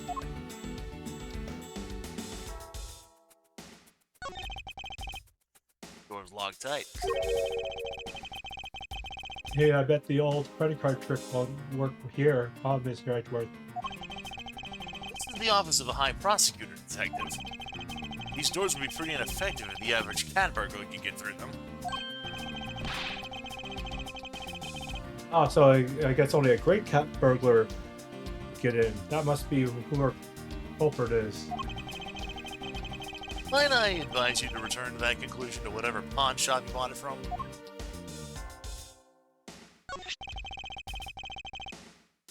Mr. Portsman's personal basketball hoop. I can't believe you put something like this in the hallway of a prosecutor's office. You know, it's actually pretty useful, sir. I haven't gotten lost trying to get to your office since it's been here.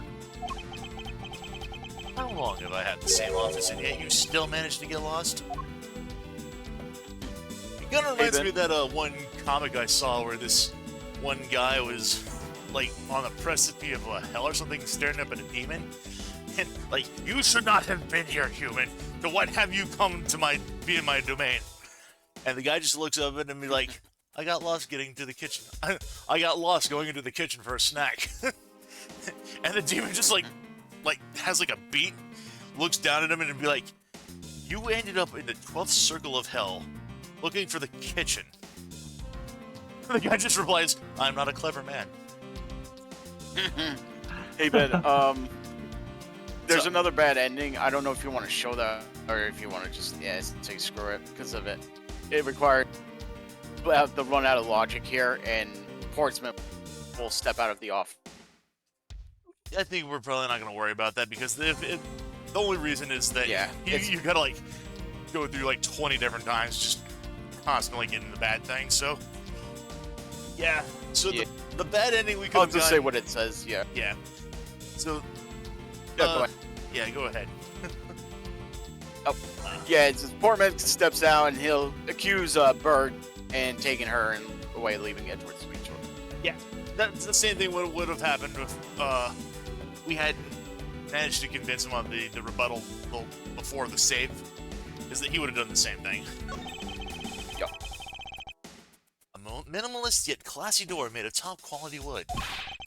Kind of majestic too. Fits really well with the ambience of the prosecutor's offices. Even Mr. Portsman seems dignified just because he works behind one of these. Nonsense. A man doesn't become more or less dignified because of where he works. Oh, he still seems more dignified than Mr. Payne.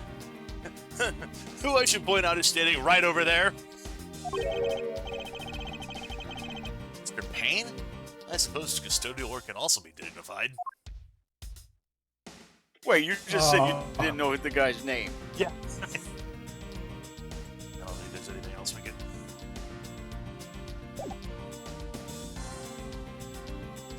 Learning.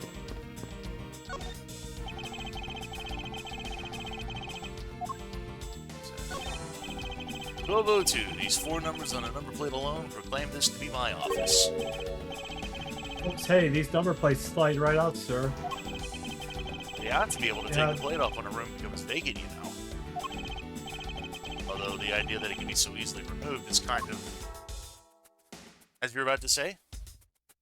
Nothing. It's sturdily made, making it near impossible to break in by force. It's almost majestic, sir. I wish I could be as stately as this door.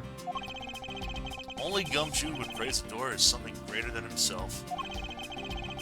Being a detective has its own being a detective has its own rewards and a certain virtuous value, I think. If you live up to your full potential, well, that's a point in trade that anyone could admire. See, so you're saying, sir, that me being me is the best thing I could do for everyone?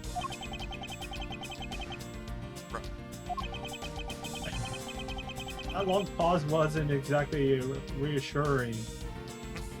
Saw through me like through a pane of glass. I don't see any signs of forced entry. According to the guard, no signs of that the lock was picked either, sir. Meaning that the door really was open with a key. Huh. Did you happen to ask if any prints were lifted from the doorknob? Apparently the doorknob's clean as a whistle, wiped, they think. Whoever this thief is, they did a good job of not leaving any clues behind.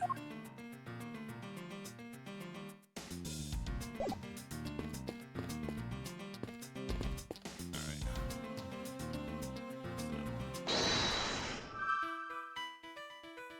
Let's see.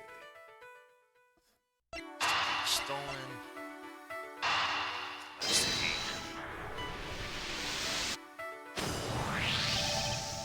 Miss Bird, I'm afraid there's a flaw in your story. What? No way, pal. I mean, sir? You said that you locked up Mr. Portsman's office at around 1:30 a.m., correct? However, the master key had already been stolen at that time. Oh, nothing could spy you, Mr. Edgeworth. You solved that contradiction like a pro. I totally forgot all about that, but thanks to you, I remember it now. Right, it was around that very time that I realized the master key was missing. And? Oh, I'm a security guard, sir. Couldn't just admit to losing the master key, could I? I pretended to lock up his room, sir. You pretended? I used my house key and made it look like I was locking it up, sir. So in actuality, you never did relock the door. I thought maybe I could lock it after I found the key. Come to think of it, I guess the door still hasn't been locked properly.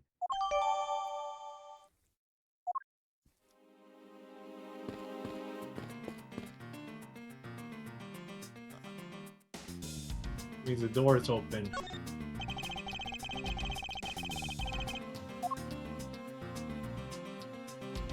There's nothing.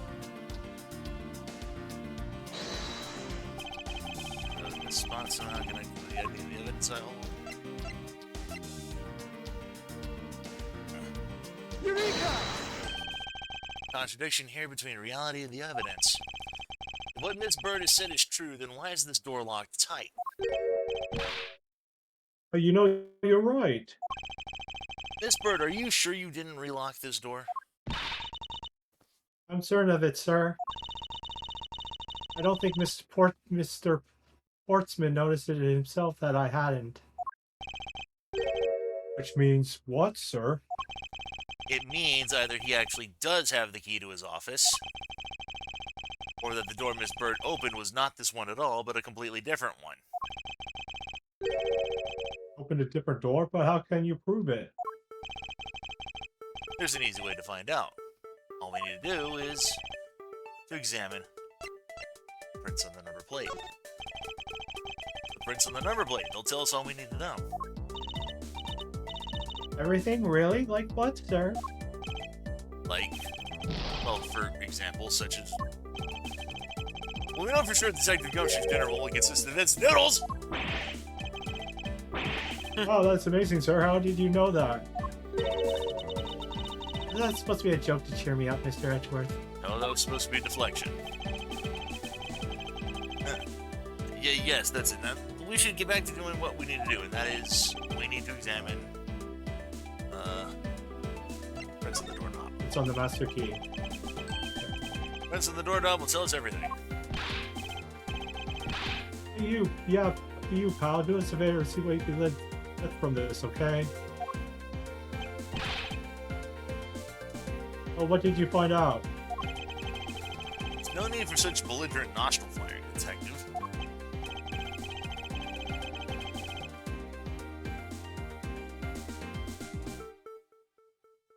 Sir, I found only Mr. Portsman and Mr. Faith's prints on the doorknob.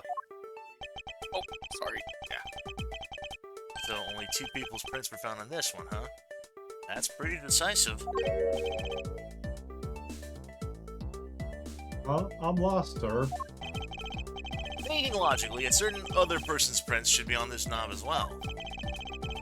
Whose print should also be on this doorknob? That would be Miss Bird's. Take that!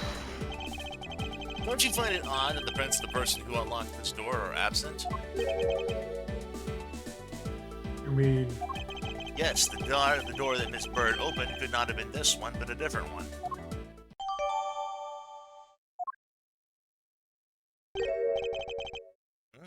Now what have we here?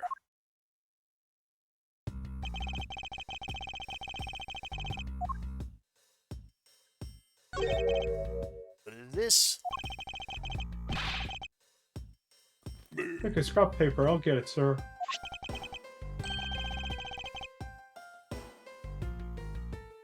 Oh, there's something written on it, sir. Looks like a note from the victim. I bought the 3 pieces of evidence by just like we talked about on the phone, but it looks like you're out. Guess I'll catch up to you later. Yeah, it's for Mr. Portsman.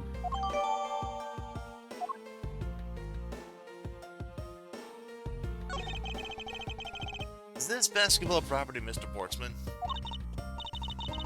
Yes, sir. He's always ready for a match. Basketball, soccer, dodgeball, tennis. It doesn't matter what sport it is. He's game for it. Although I think it would be a little hard to play tennis with this ball. That isn't the point you should be focusing on, Detective. You're right, sir. Now I know what we should be focusing on.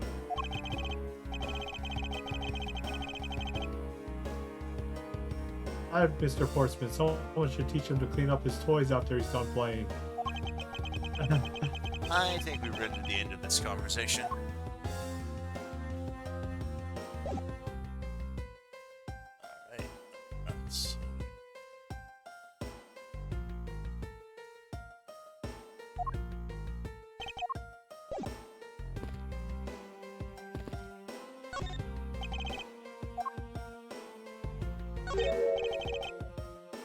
What's this?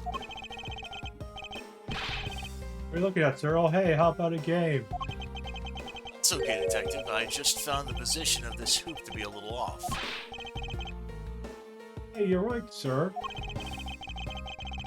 It's a shifted when someone made it seriously sweet slam dunk. The positioning of this hoop is definitely unnatural.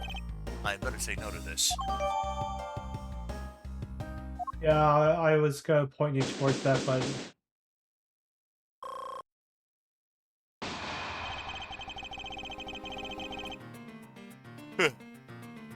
poking around in this hallway has actually paid off quite handsomely. How so, sir? In a variety of different ways. I think it's time we had a little chat. The real culprit of this case. Know who the killer is? Wow, Mr. Edgeworth.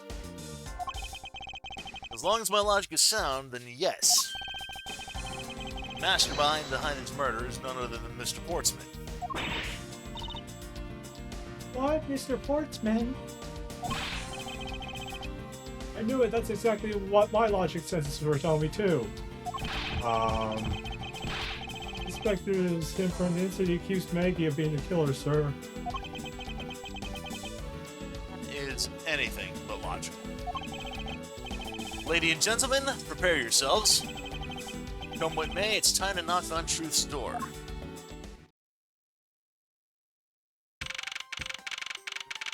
March 14th, 5:12 a.m. High Prosecutor's Office, Room 1202. Mr. Portsman, I finished processing the bloody letter, sir.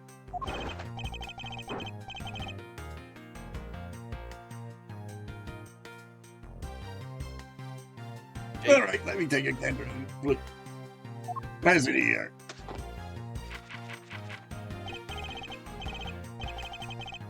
Okay, looking good. You there? Take good care of this. Oh, right in the face. Oof. Well, if it isn't Detective Gumshoe. I know the line for you, Portsman. We've got you now. Call off your dog, Mr. Edgeworth. Is this some kind of joke?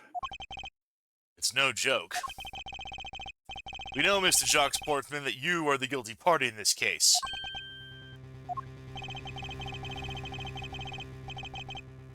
You must be pretty upset getting chased out of your own room. I'd be mad too.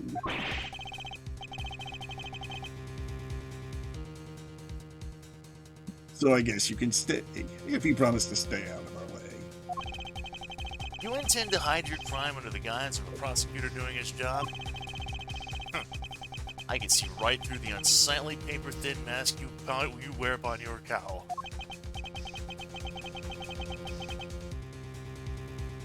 Who would have ever thought it would come to this?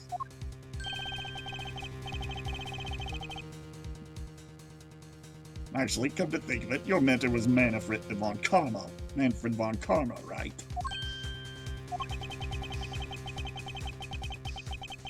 The legendary prosecutor who never lost a single case for 40 long years.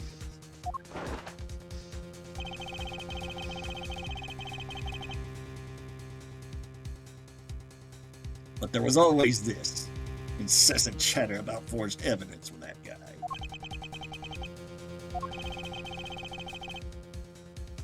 It only teaches me that I've got to stay on the lookout for false accusations, you know. Are you done trying to play mind games with me? Because they're not going to work. The only thing you should be using that mouth of yours for now is explaining yourself. Although that too will only dig your hole deeper. Either way, your game is up. No, aren't we fool ourselves? Even though you have yet to prove anything.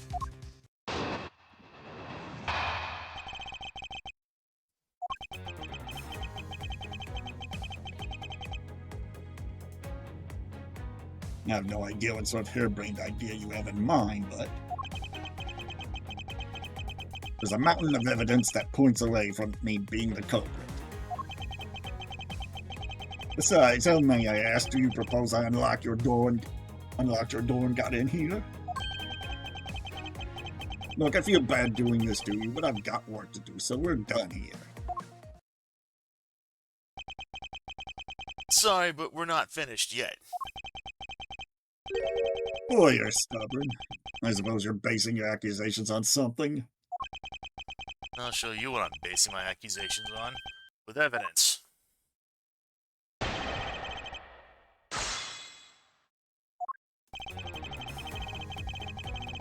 Alright.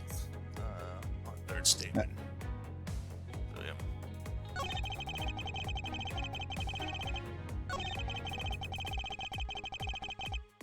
Let's Master key. Objection! I believe you were able to open my office door with the master key, no less. Objection! Wait. Hold on a sec.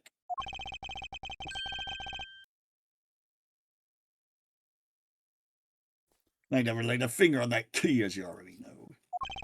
Precisely. You were able to open my door without lifting a single finger. Well, maybe you did, but only to direct. That's right, you used your finger to direct this person to open my door with the key. Take that! You asked Miss Bird to open your own office door for you, yes?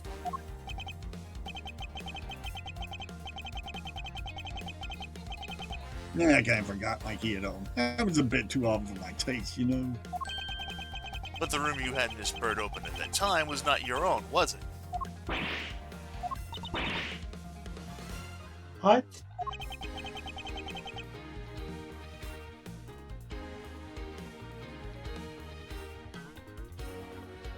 Look, you have quite the imagination.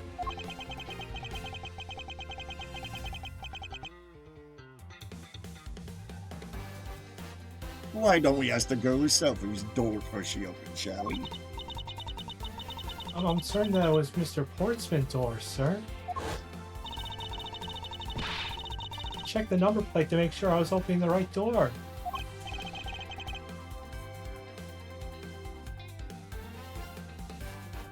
See, Miss Bird backs up my story. Yet what if you misled her to fool her into thinking what you had wanted?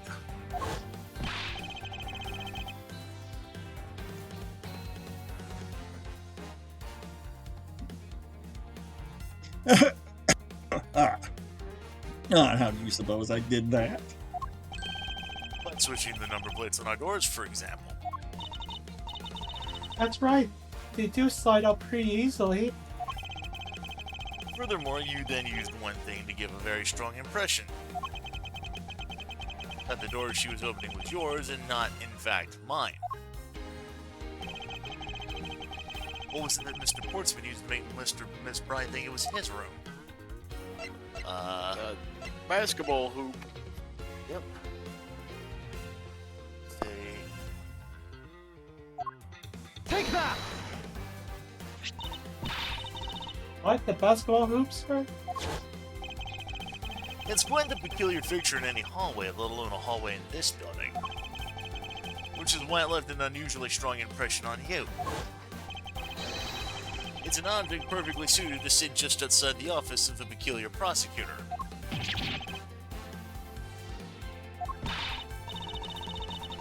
It's very true, sir, because there was a basketball hoop sitting there. I thought the door was opening. It had to be Mr. Portsman. There are signs that the hoop had been moved. Sit in front of my office to be sure.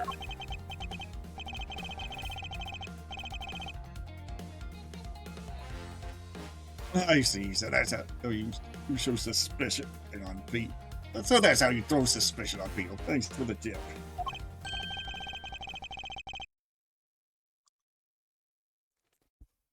I think your conjecture is a little off the racetrack.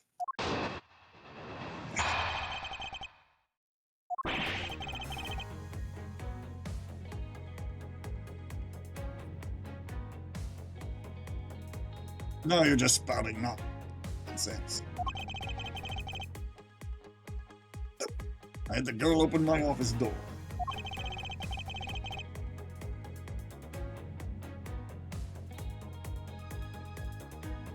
After that, I was in my room the entire time.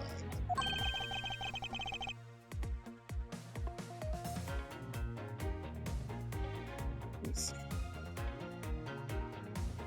You don't have a single reason to suspect me. So he intends to claim his innocence to the end, does he? I'm as pure as innocent as my jacket.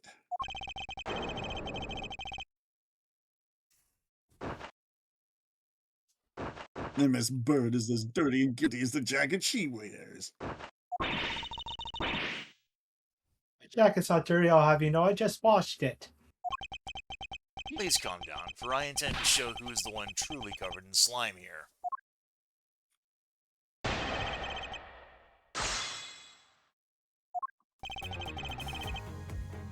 So, if we run out of logic here, if the bar on the upper left gets drained completely, Portsman says that we're basically trying to pin the murder on him, believing that it's just a swing and a miss. We also say that unless there's any evidence to disprove his alibi, he takes Maggie into custody. That being said, there's a note by that's by the victim. Objection!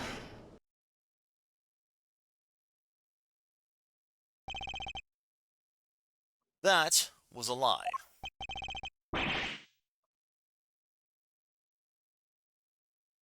What are you talking about? How is that a lie? This here is a note that the victim left for you, Mr. Portsman. A note? It was left under your door. Or did you not notice it?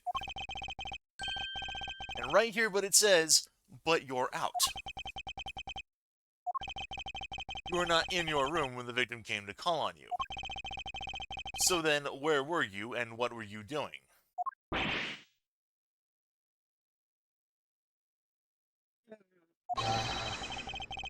Shall I explain in full detail for you? You were busy snooping around in my room, the very room that you had Miss Bird open for you. Objection!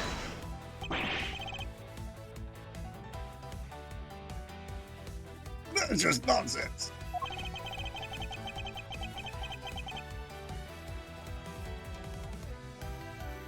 You have no evidence that I made the... You have no evidence I made the girl open your door for me. Oh, but I do. I have very decisive evidence. No way! This is proof positive that you had Miss Bird open the door for you. Mr. Portsman's office? Take that! I had your door dusted for prints. My door? What? What for? Come on, I believe... I bet you didn't find anything. You're sure good at wasting time. You're right. I didn't find anything. And I definitely didn't find Miss Bird's fingerprints. The prints? What did they have to do with anything? Oh, Portman. Let's put it this way. Not that kind of print. If she really was the one who opened your door, then her print should naturally be on the doorknob she touched. Heck. Furthermore, all the prints on my office door's knobs have been wiped clean off.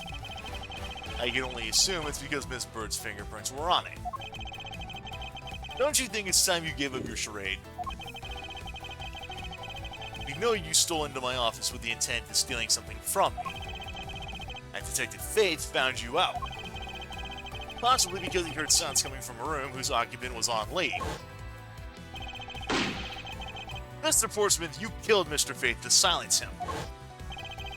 And I had the misfortune to return when I did. You had to threaten me as you escaped. As I said when you had the gun to my back, no one gets away with committing murder in my office. Give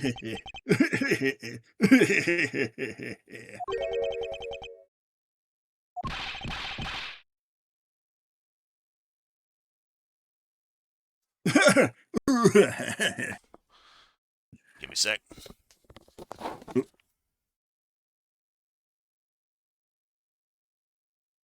Hey, what's so funny, pal?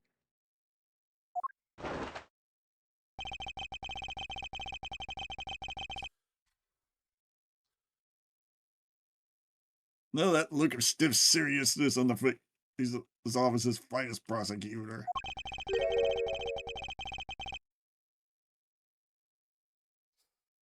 As he makes a huge mistake in accusing me of simply too much to bear.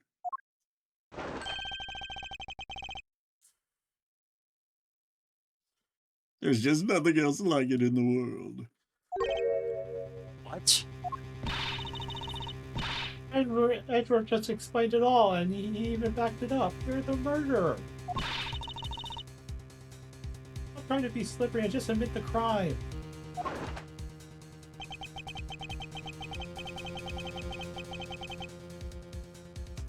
And as I said earlier, it's also circumstantial, so full of conjecture. How about the imprint on the rug? You say you checked my doorknob for prints?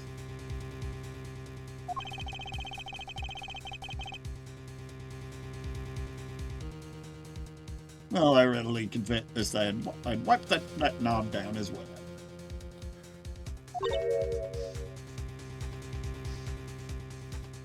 And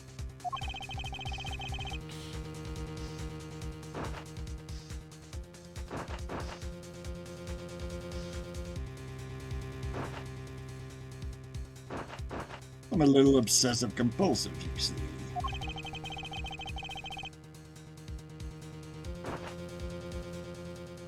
I didn't want to touch a doorknob you had touched. or okay.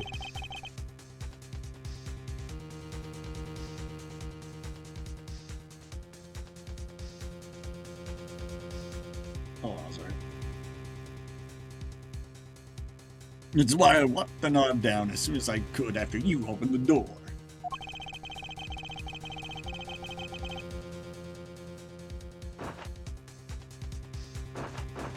After that, it makes perfect sense that only Jim's and mine old prints would be on there. You made that up just now, didn't you? Furthermore, as for the no gem left for me, do you know exactly when that was?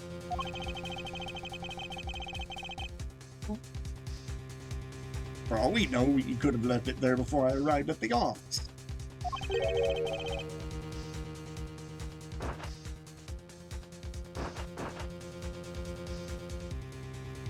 Like early evening, for example. Are you saying to fail to notice a note in your own doorway?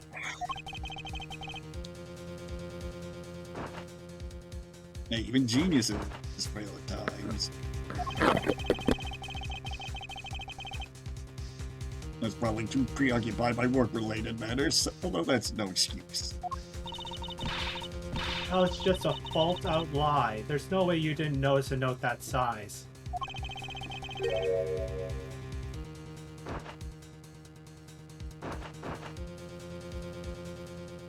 Ah, but you can't prove that, can you?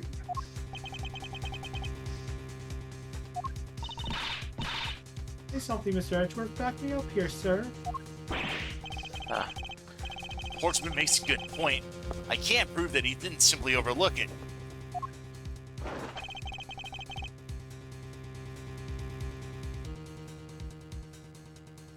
Alright, besides, I have an airtight alibi. Airtight, you say? Okay.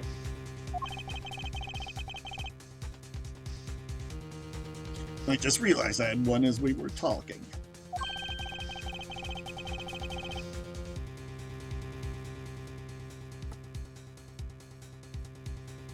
I guess it would have been better for all of us if I told you sooner.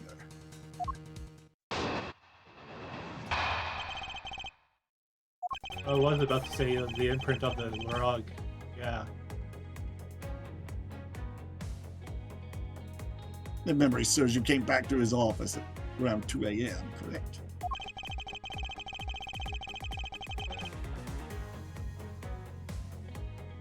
That was then that you had that urgent confrontation at gunpoint with the culprit.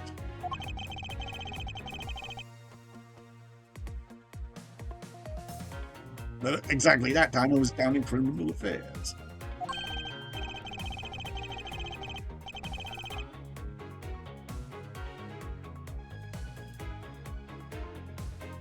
Ask around. I'm sure the other detectives will corroborate my story. It's the perfect alibi. You really think it's that perfect?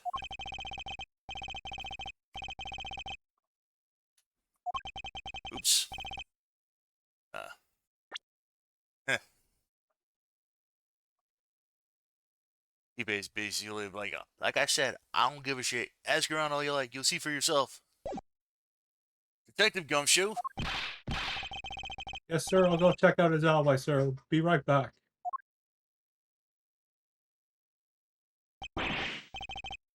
Edgeworth, sir, I think we're in trouble. It's just like Mr. Portsmouth said. Guys down in criminal affairs said they saw him around 2 a.m. You see? All the evidence points to him being the culprit. There must be a contradictory point in his alibi somewhere.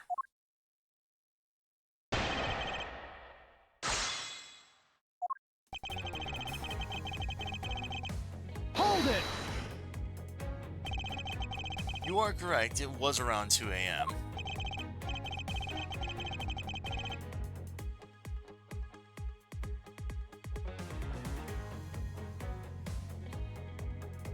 Are you sure it's really important to me that you're spot on with the time? I remember checking my watch then, and make no mistake, it was 2. Oh, giving testimony like a pro. Okay, so you came back to your office at 2.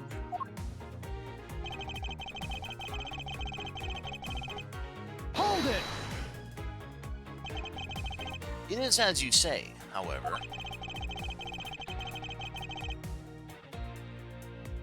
Excuse me. Yes, however, you are the only one who claims to have bumped into the culprit. So tell me, did you see the person's face? Was it me who you saw? It was pitch black, so I couldn't actually see. Objection! Oh, calm now. I'm sure you saw something. Try a little harder, why don't you? Beginning to feel like I'm the one being interrogated here. No, well, it doesn't matter if you remember or not. It only matters that you ran to the culprit. Hold it! So you paid the Criminal Affairs Department a visit.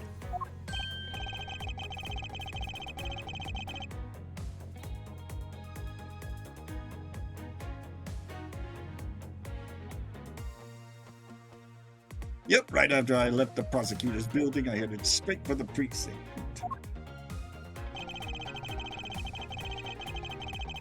Ask around, I'm sure the other detectives will... Yeah, it's basically just repeated dialogue, but yeah. Huh.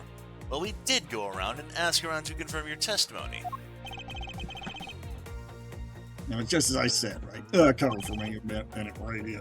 Radio, I need to take care of something. Yes, sir. A number of detectives said they saw you at the around at that time.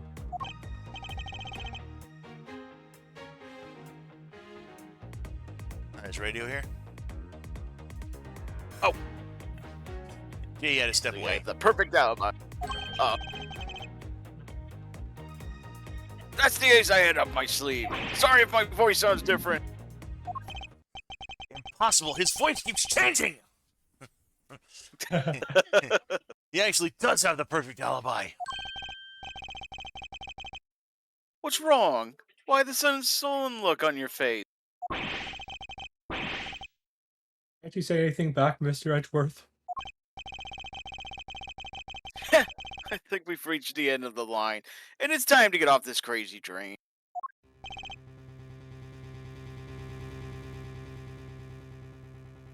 You there. Sir.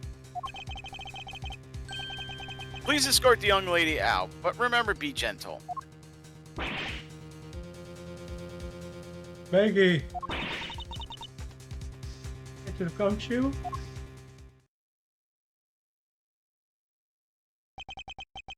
Is there nothing I could do? There must be a way to turn this situation around. If only I had a clue. Did I miss something that could help me cast doubt on his alibi? I need to calmly think this through one more time, and with logic. The intruder I met could not have been Portsmouth, then who could it have been? Other than the victim's gun that I found, could there be another gun in play here?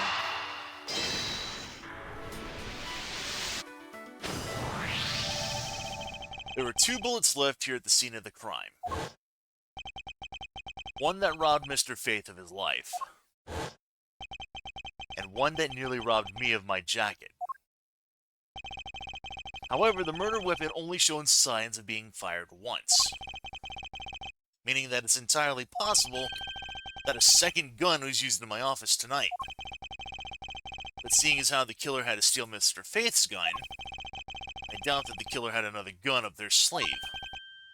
Therefore, the second gun could have been the property of an entirely different person. Which could mean that there was another person who paid a visit to my office tonight.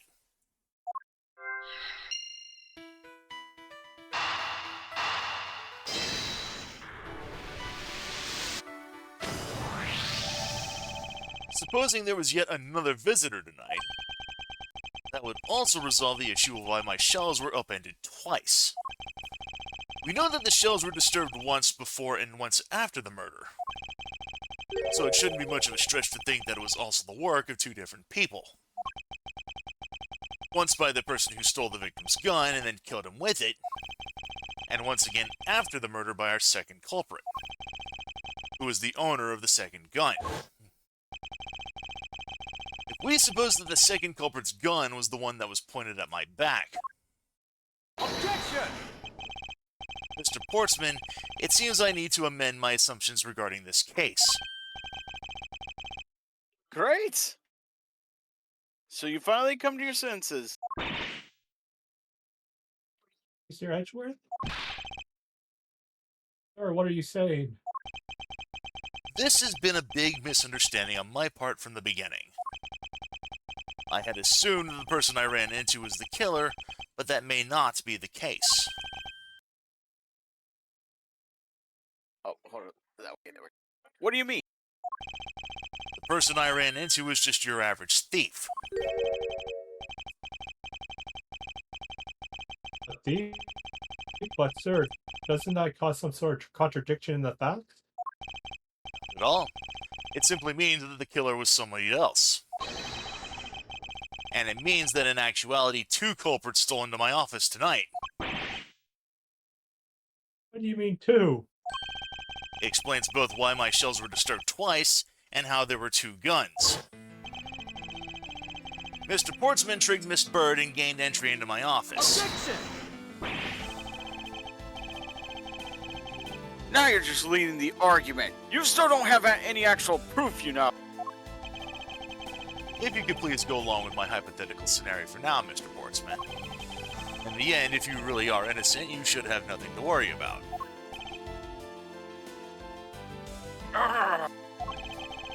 Now then, returning to my scenario, Mr. Portsman was out to steal something from me.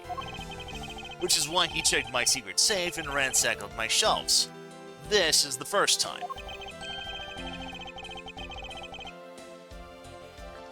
Well then, this would be when the files were put back in the wrong order then? Correct. And then, just when he was about to look somewhere else, who should walk in but his own partner, Mr. Buddy Faith? Why did Mr. Faith come into your room, sir? He probably had business with Mr. Portsman, which was why he was in the area. But that's when he noticed sounds coming from my office, would be my guess. Oh, because you were supposed to be away, right? And he must have thought it was odd, so he came into this office to check it out. Correct. And as a detective, that was the right thing to do.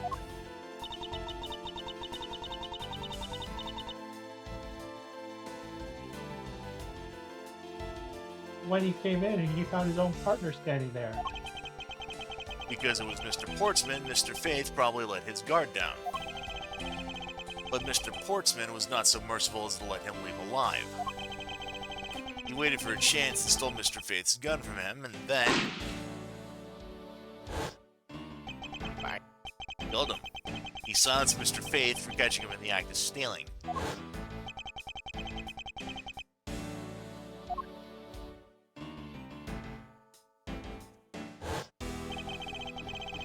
This was the moment in which the first shot was fired, the one that landed in my files.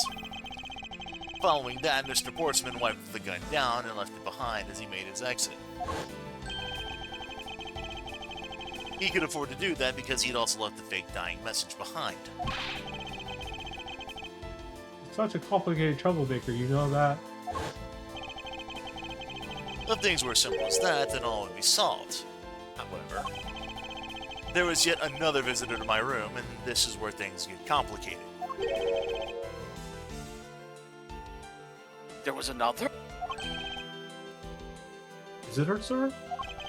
Yes, and this other person's objective was also to steal something from me. Now then, even after Mr. Portsman left, the door to my office remained unlocked. However, this new visitor had no way of knowing that, and so they stole the master key from the security guard's room, and then entered my room and searched through my shelves. This was the second time they were disturbed, and it seemed the thief found their prize. Still an old file, right, sir? Correct. Only just as the thief was about to leave the file, I appeared. The thief then threatened me with their own gun and made their escape. The second bullet was fired during that brief encounter. Well, the shelves getting messed up twice and the two bullets? It was all because two different people were doing those things at two different times. Precisely. So now you see, Mr. Portsman? The person I met was just a thief and was not, in fact, Mr. Faith's killer. Your alibi for the time frame in which I ran into the other person is now irrelevant, because we now know that the murder took place during the first culprit's visit. Objection!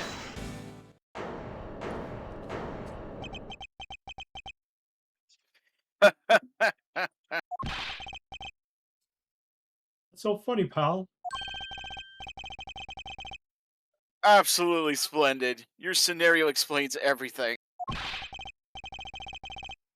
Yes, it does. It's Mr. Edgeworth, after all. But you know, it still doesn't change the fact that it's all circumstantial.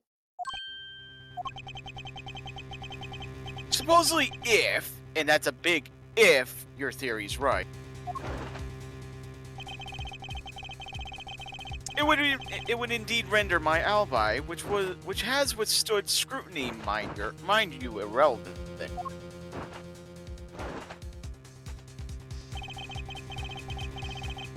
But there's still one defining point of your argument for which you have no evidence.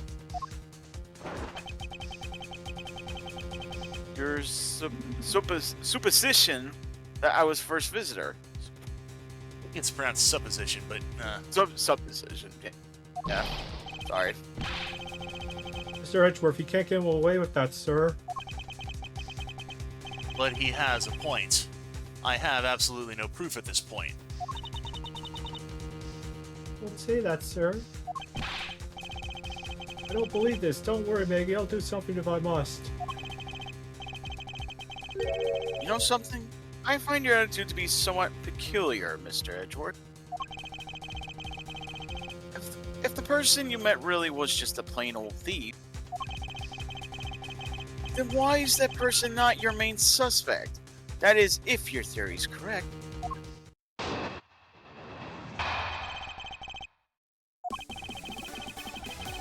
That thief you ran into should be your real suspect, wouldn't you say?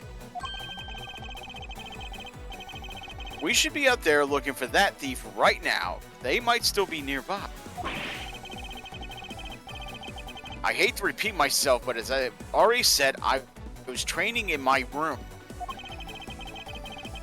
And when Jim came to deliver some evidence to me, I was down at criminal affairs. So I can't be expected to know what happened around here after I left. So you think we should be out there looking for the thief? Of course! Now isn't the time to be having these dead-end discussions. I don't think it's at all dead-ended. I find your alibi to be fascinating. Let's continue from where we left off, shall we?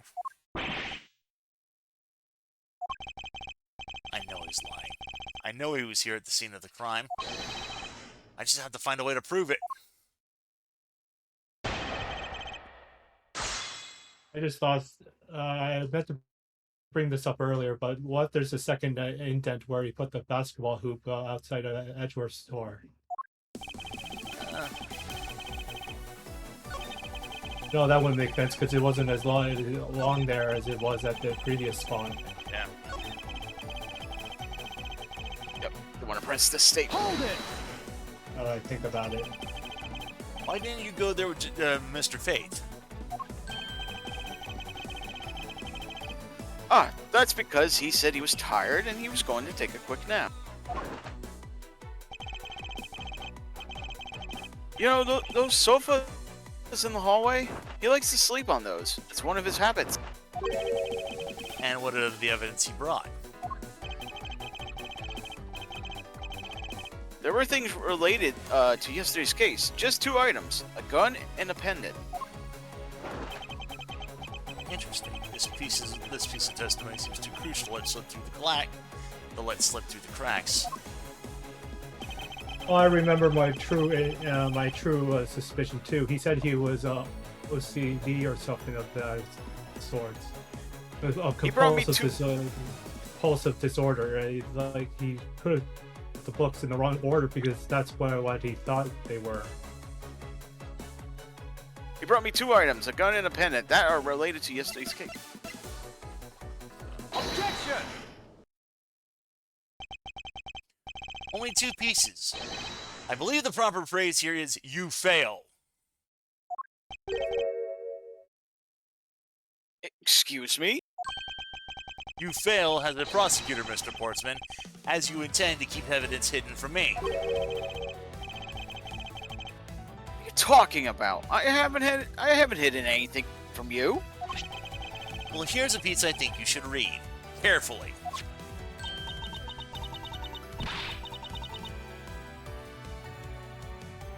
It says that Mr. Faith was bringing 3 pieces of evidence. Yes, and this is the victim's real dying message to you, Mr. Portsman. I can't believe to get tripped by a simple arithmetic. Arithmetic. Sorry. Maybe I should have voiced this guy, if only because of the fact that, like I said, never let it be said Mr. Bennett can do basic arithmetic. That would have been the perfect joke. Where's the missing piece of evidence? It's... You have it, don't you? Only the guilty would make such a face. Detective Gumshoe. You don't have to say it, sir. I'll pat the guy down from head to toe.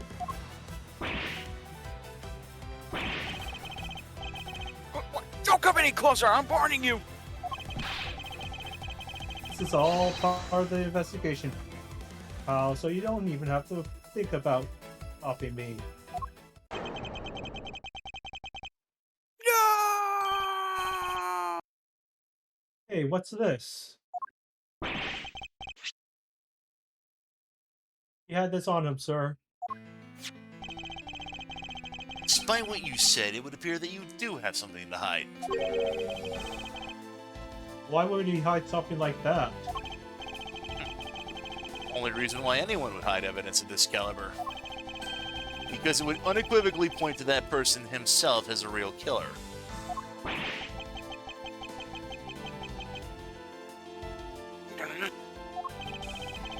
Let's examine this videotape in a little more detail. This section of the tape will drive the last nail into this coffin.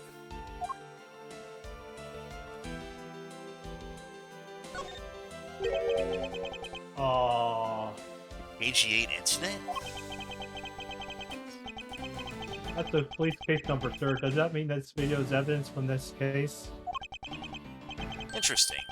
However, what's recorded on this isn't what's important right now. Let's give the casing a thorough once-over.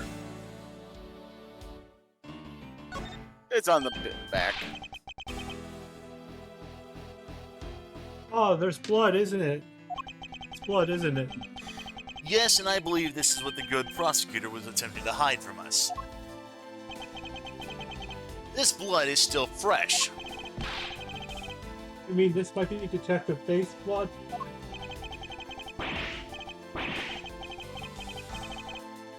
No, you've got it all wrong. No amount of denial can save you. We have but to run a blood test to find the truth.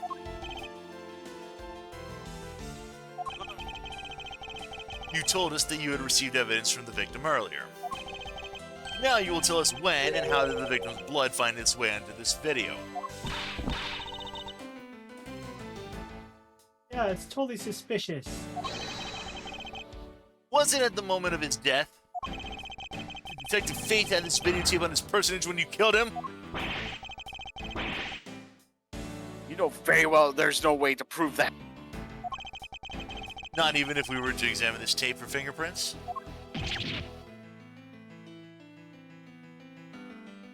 Oh. If I had to take a guess, I'd say that the only ones on here would belong to the murderers you and Mr. Faith. No! Impossible! He just ate his He ate pen. his medal. Where's metal? And that face he made when he fell down, it looked like he orgasmed. March 14th, 5:47 a.m., High Prosecutor's Office, Room 1202.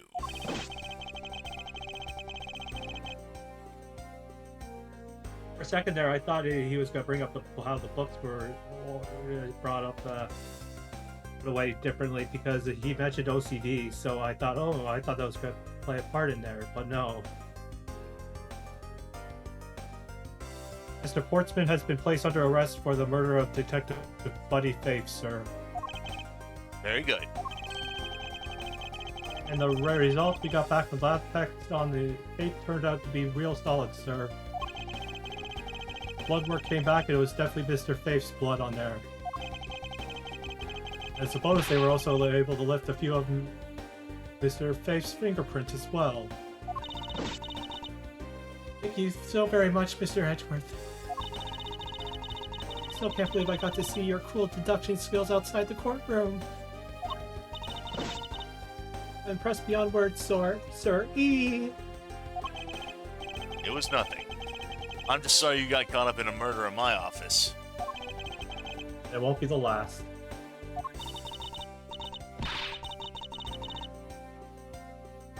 Or did I cut? Oh yeah, I skipped this light. Please accept my apologies, yeah? Yep. Oh, it's nothing really compared to what I've been through, I mean. Sorry I got you off kilter, Ben. Sorry about that. Hey, no problem. I consider myself lucky that it was only a burglary and not a murder this time, sir. I've been a hold-up or a hostage situation. I've thrown my hands up in the air. Like you just don't care? I think I'm finally rising from a god's misfortune to an unlucky person. Didn't you say that the last time we saw you? Something tells me we should have hired a different person for security detail. Well, something, sir, that Portsman really was one corrupt prosecutor. And why would you say he was corrupt?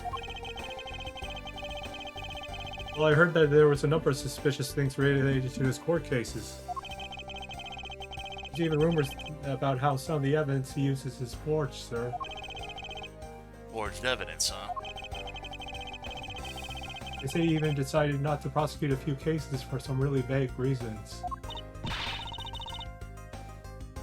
Well, that guy was a complete disgrace to the entire profession. We never did get around to asking what his reason was for breaking into my office. Yeah, whenever we got near that topic, he just clammed up. Although we can be pretty certain that if it was to steal something. Just between you and me, sir, but there's a rumor that some of the huge organization is involved behind the scenes. Oh? Well, well. With Mr. Portsman not willing to divulge anything, it certainly leads credence to that rumor. It would seem that we haven't heard the last of this. Well, then Mr. Portsman isn't the only bad guy? I didn't say that. But rather, there are still many more mysteries for us to solve. For example, we still haven't figured out the significance to this piece of evidence. Take that! The person who stole this file. The other villain of the night. Oh, yeah. I wonder who it was. And what happened to the stolen pages. I wonder, who in the world was it that held me up at that gunpoint? Mr. Edgeworth, sir. Yes? I came across this while I was processing your office earlier, sir. This card. What is it, sir? Is that a bird or something on there? It's not just any burb. It's the mark of the raven. A three-legged one. Even you should know what this is, detective. Oh, it's about that thing, isn't it? The great thief everyone's talking about. Yes. The mark of the great thief Gadagarasu. Under the mark of a legendary bird, the Yatagarasu is a noble to the end modern Robin Hood. Labeled mysterious and phantom-like, the Yatagarasu appears and vanishes at will. Though we don't know much about this thief's ultimate goal, we do know the targets. The Yatagarasu likes to find and make public evidence of corrupt dealings of all sorts. The theft is always performed in silence and always with perfection. Once a target is chosen, no dramatic calling card nor announcement is sent forth. Instead, the chosen corporation is infiltrated without even the target noticing. Some days later, the evidence that was found is sent out to the mass media, along with this single card. Although it has been a while since the Yatagarasu's last appearance. Mr. Edgeworth, look, something's written on the back. Let me see. It's the location where the thief put the stolen files. The person who stole the contents of the files of the Yatagarasu?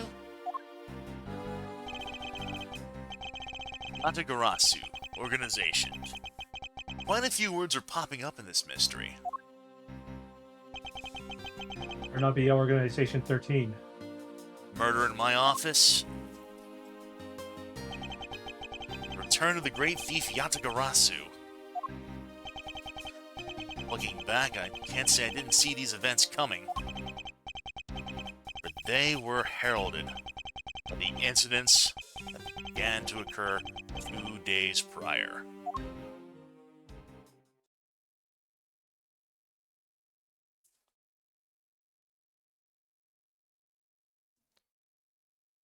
Oh, yeah. Alrighty. So here's Right, the first.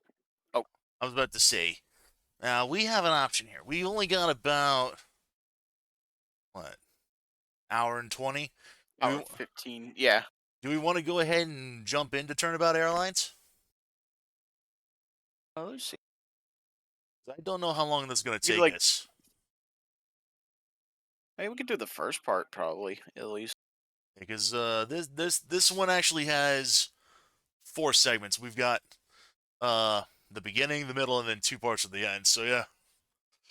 Tim's like, yeah. Do we want Yeah. The rest of the pillar theme meant do do do do do do. Okay, EJ's voting go to something else.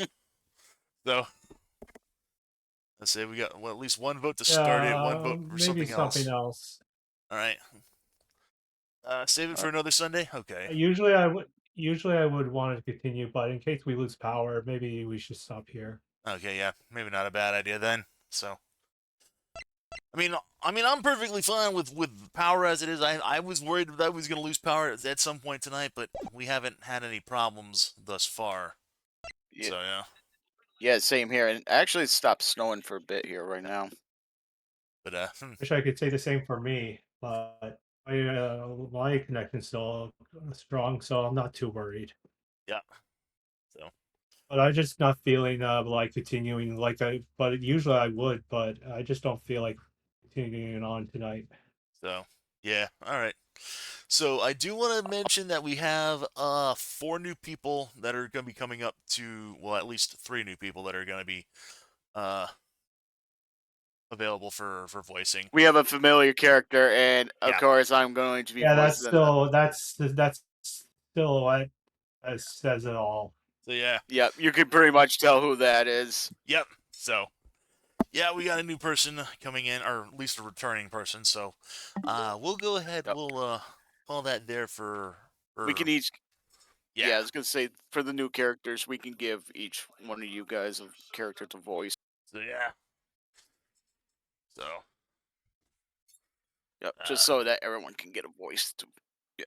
so I'll go ahead and I'll put that up for now. So what do we want to do for another Halloween? Well, we have 18 mini. options. I can go ahead and, as mentioned before, I can fire up Air Rider. I'm back. Oh, Hey G, we're switching to something else, G. yeah, we finished up It with wasn't the. because. Okay. Yeah, it was Sportsman. We came up to the thing and it was all like, yeah, it's totally him. So yeah, Was it because I wasn't here, or was it something else? nah, it was just we Nah, went through the dialogue and it was just it was pretty obvious. It was like, hey, he did it. I mean, well, they kind of hinted it was him with the whole cutscene that we saw at the beginning. Yeah. Mhm, mhm. Yeah, as far as what's going on for the rest of the night, like I said, we've got options. I can go ahead and fire up some more air riders if we want. We could do, I don't know. Yeah, you said you don't have access to your computer. You said, right? No. Okay, so that leaves Jackbox out then. Yeah. Oh, wait a minute. Wait a second. Well, not at the moment. Well, not right now. I can't, Yeah. can't get to it. Yeah, that's kind of what I was figuring. You know, uh, I was gonna say, can't you play Jack Fox on the phone though? yeah, but he's also using his phone to connect to us. I think Yeah, he Okay. can. so. So, say I've got Yeah, that's right. Advanced Wars. I've got the Connemara game. You know what? I never. Oh, that's the box for the Ace Attorney one. Yeah, here we are.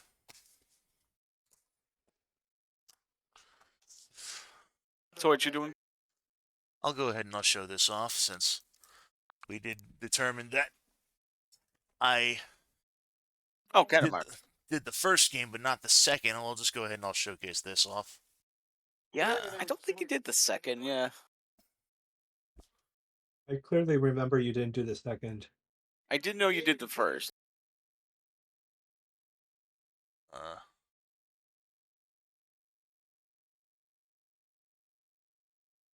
let's go ahead and.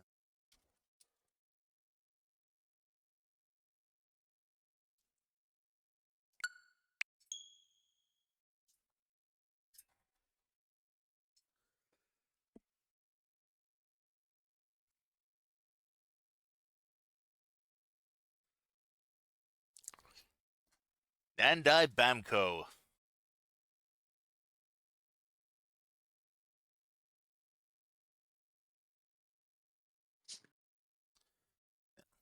I don't use the Joy-Cons. I use the Joy-Cons when I have a perfectly good Pro Controller.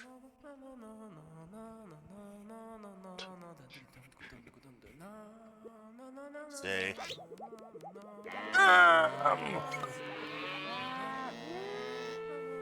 Moo.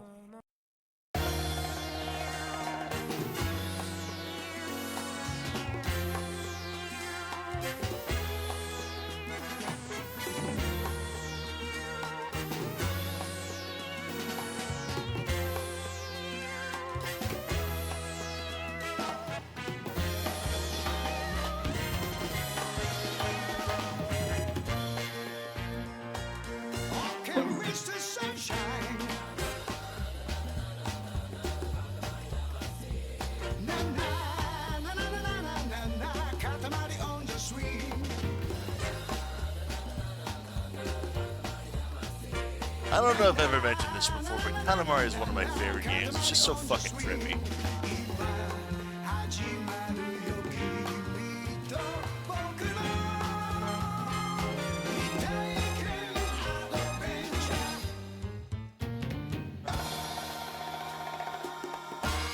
Thank you. And Tim says, I wonder if Splatoon verse they have Calamari Damashi. They probably do. I wouldn't put it past them. Save door. Yeah, last I played this was 2023, so yeah, I definitely don't think I've did anything on like this on stream. So we'll go ahead and we'll make ourselves a new. The great cosmos. A world of mystery both tantalizing and terrifying. Not a very well publicized world to understand, but a glamorous and influential world nevertheless.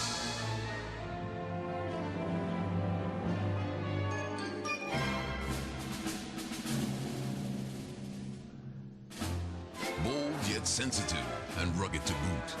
Tolerant and compassionate with a heart deeper than the oceans.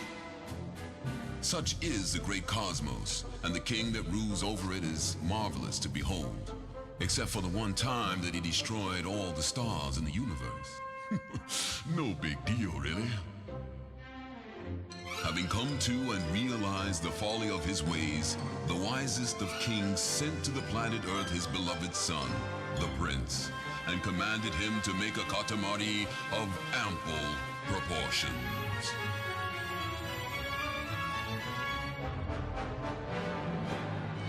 Tossed unceremoniously to earth, the valiant prince rolled the Katamari entrusted to him by the king, rolling up more things than you can count. Vaulting boxes, pencils, erasers, postcards, ramen, robots, cows, sheep, this girl, that boy, moms and dads, bicycles, motorbikes, homes, buildings, rainbows, clouds, islands, rainbows and dreams.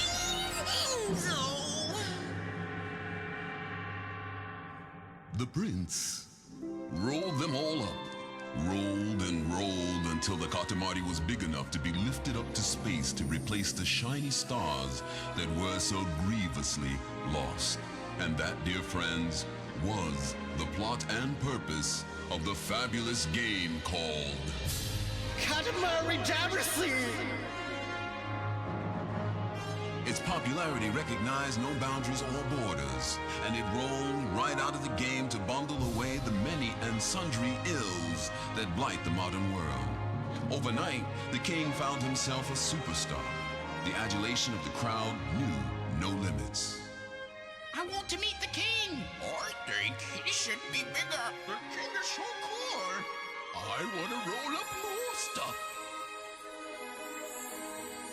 Oh dear, such a chorus. Fans crying out from all over the world for the magnificent king to do his thing.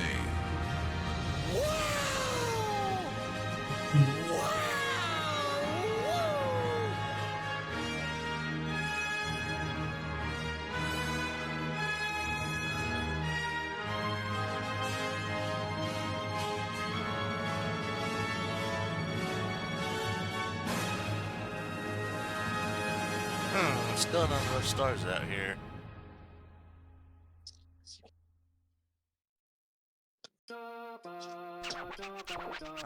Ah, sweet memories. Yes, there was that time.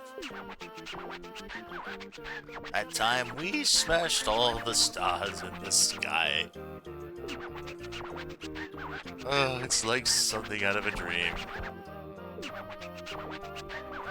We so totally forgot. What made us remember? Looky, the only place with stars is around Earth. Looks like Katamari Damacy was being lazy.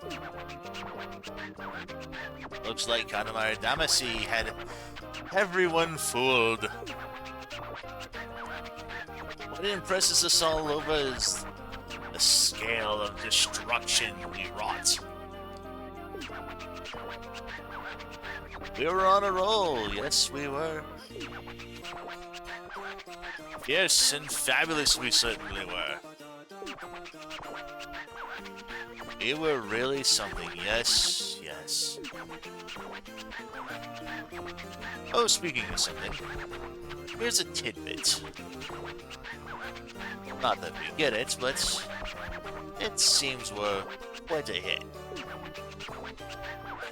A big hit with Earth. Star so full of stuff. A star now apparently full of our fans.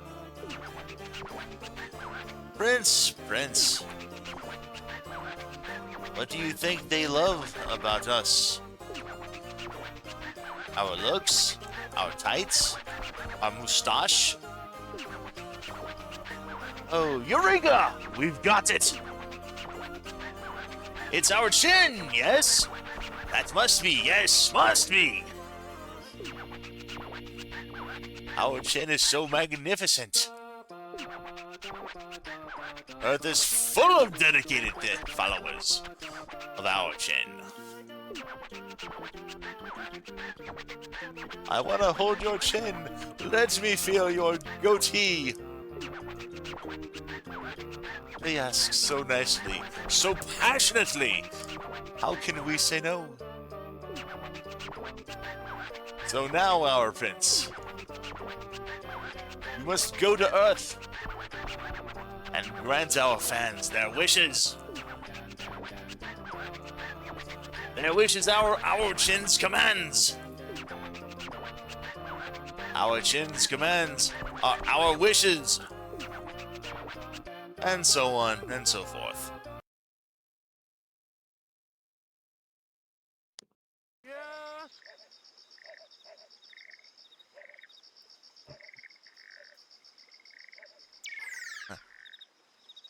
Oh yeah. Looks like the fans in the Select Plaza want to ask the prince something. Talk to them. An icon will be displayed at the bottom of the screen when new fans arrive. Make their dreams come true. You can get items for the princes by rolling up the presents hidden in the stage. Keep your eye out for them while you roll. Yeah. We got... This is pretty much our main menu here. We can check our presents here. This is where we get to our... I think the house is where we can save.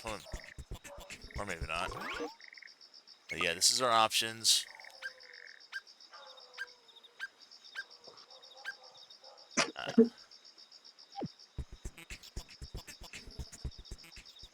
Oh yeah. Keep an eye on this flower here. This is gonna be like, this is gonna be something where we're gonna have to deal with in the future. Oh yeah, we can quit game here.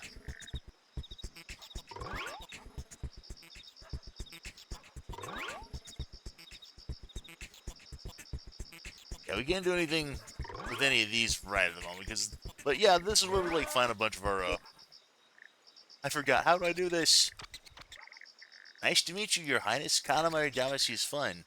Or it was fun. I think it must have been fun. Sorry, I've forgotten. I've completely forgotten how to roll the Katamari. I know I'm a goof, but I love Katamari. Help me remember, please. Sure.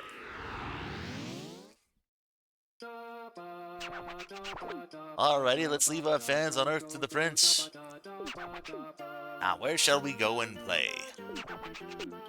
Oh, it's the Prince. What do you want with us? What? Oh! You forgot. Forgot how to roll the Katamari. How to enjoy the Katamari. The meaning of life. Of course you forgot.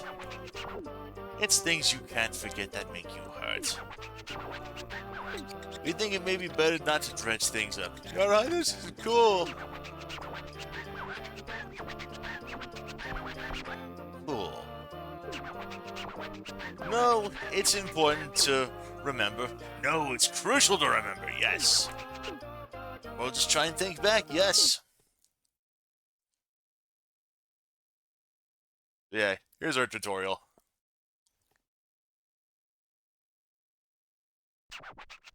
Yep, friend that forgot about all of Katamari are friends playing their very first game of Katamari Damacy. But for all friends old and new, the prince will roll in their place. So what is a Katamari? What could a Katamari be? What does it taste like? Does it have a point? Why roll? Why make it bigger? So many opinions and schools of thought, but let's just try it first, yes? Hear ye, hear we. We present to all and sundry the Katamari! Here it is. This is an average Katamari, so utterly devoid of any new and improvedness. Take this standard Katamari and roll it firmly with both hands. Use your left and right hands to roll. Get it? That's enough, yes? We did good, yes? So just roll your way around until you've mastered Katamari Damacy on your own. Alrighty. See that yellow platform up ahead? For now, let's head on over there. Oh.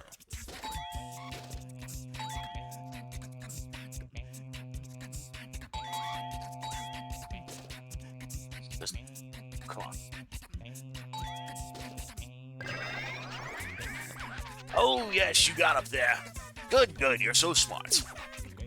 Alrighty then, go ahead and roll stuff. Roll up lots and lots and grow nice and big.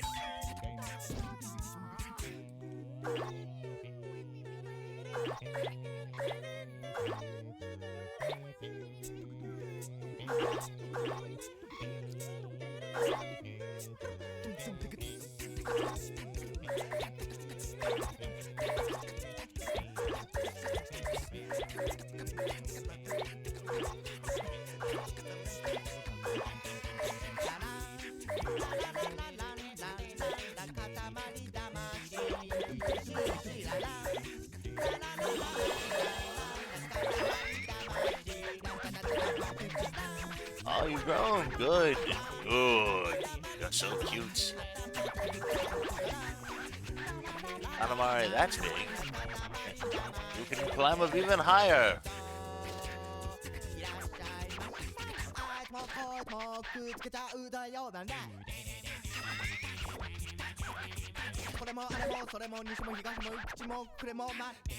Oh, you got up there safe and sound. It's another thing you can do.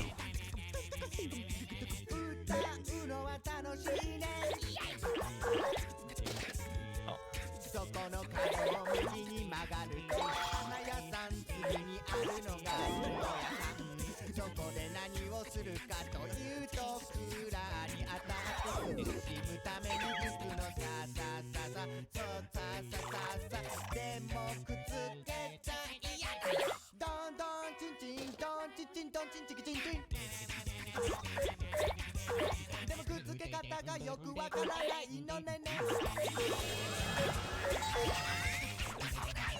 Oh, when you're just a little bigger, you can maybe roll Ace up. Here, this is Ace, cousin to the prince. Or a cousin once removed, we forget. Cousin, kin, something other like that. Alrighty, time for you to challenge Ace head on.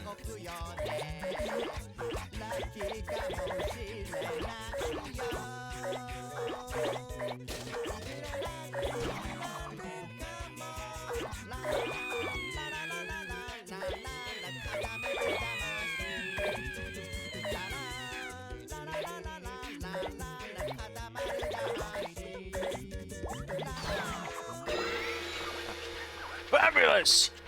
You're pretty good. Anyway, let's go back. Royal Rainbow!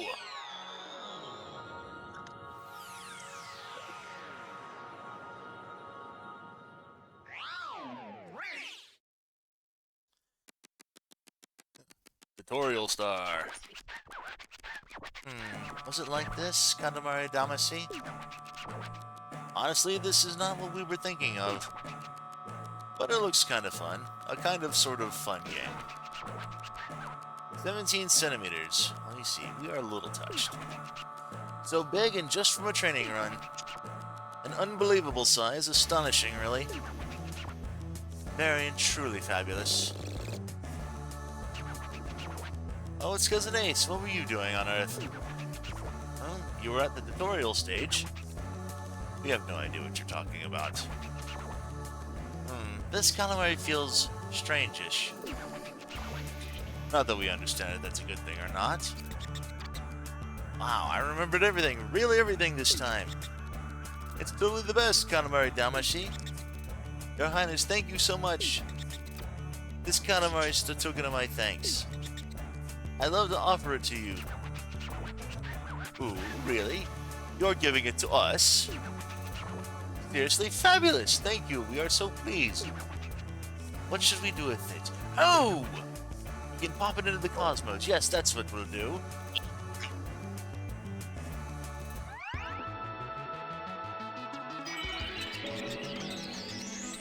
What the planet? It's a star now. It's so beautiful.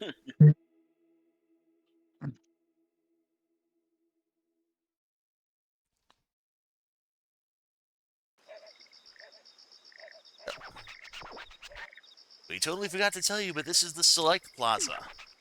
Talk to fans, chat with cousins, do a little saving, look at your collection, move around a little, maybe while pressing Y or R. When you get tired of rolling, just hang out here. Yeah, we can actually swap to cousins. We can actually play as whatever cousins we find.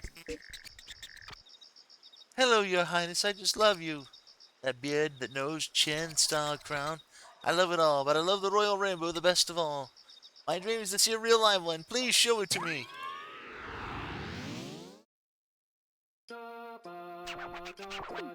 We are hungry. Our tummy is empty. What shall we eat? Oh, it's the prince. What? What kind of food? Royal rainbow. Why? Our tummy is so empty. No way, boring. Your Highness, you're so striking. Striking. Oh, we so like rainbows. You must, simply must see it. Should we go ahead and make a calamari too? Yes, yes, let's go! Let's go, let's go, let's go!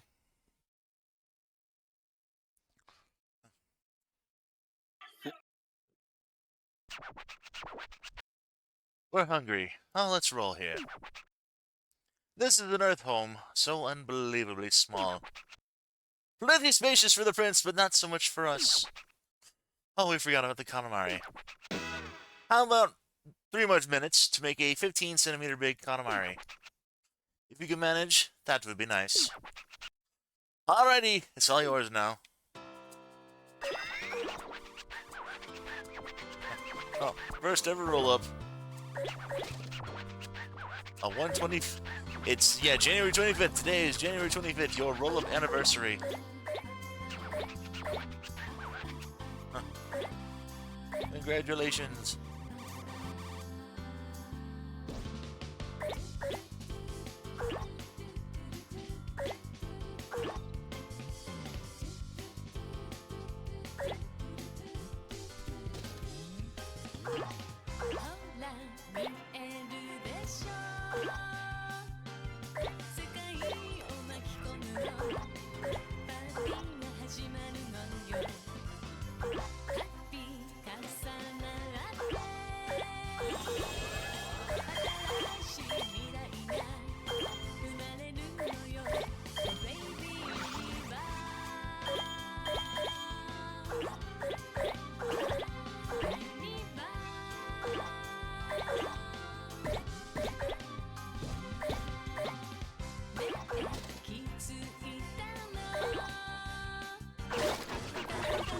Uh-oh.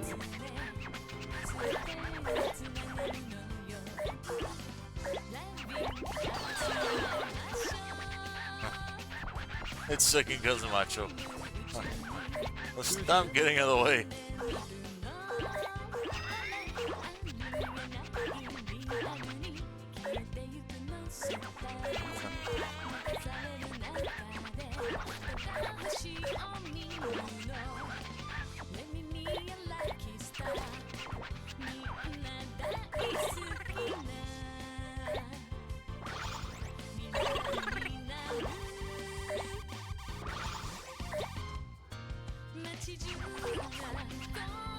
One minute left.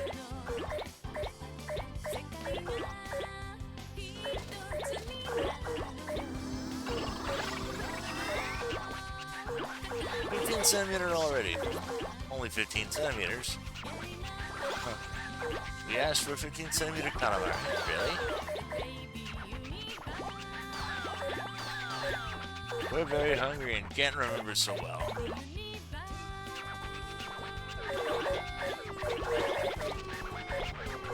Well, since we're here anyway, let's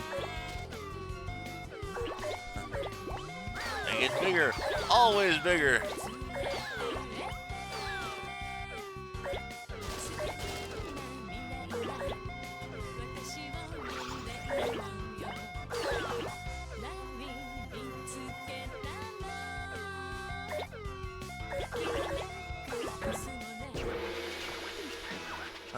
Okay, all done. Our tummy is empty. Shall we go home and get something to eat?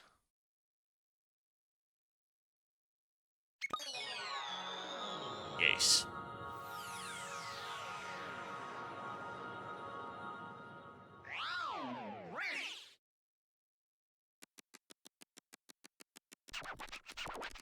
Ooh, we're hungry after all. We want to eat something. Like this stream puff, that looks good. Oh! It's a Katamari. That was a surprise, but what a milk toast Katamari. 19 centimeters, yes, so undistinguished. You can go bigger, you know. Do us a favor and roll a bigger one. Second cousin Macho, what were you doing on Earth? Making friends with the crayfish? You have no idea what you're talking about. This Katamari feels kinda snacksish. Not that we understand what snacksis means. I got to see the royal rainbow, but it wasn't exactly lively. I think it's because the Katamari was so small. I'll be giving your loyalist highness this stale old Katamari. Ooh, really? You're giving it to us? Seriously? Thank you, we're so pleased. What should we do with it? We'll pop it into the cosmos!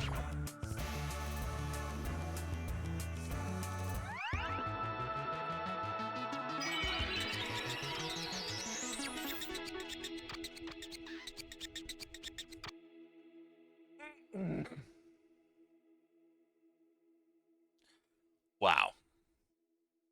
Wow.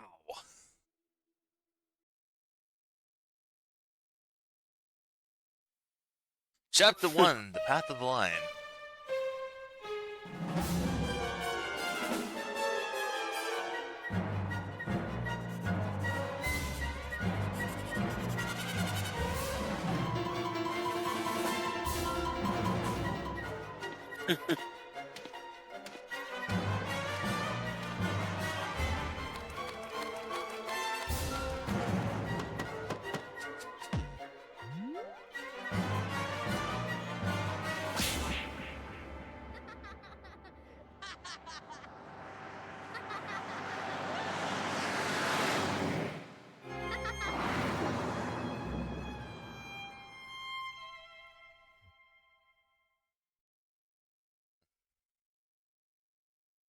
Little bit of backstory.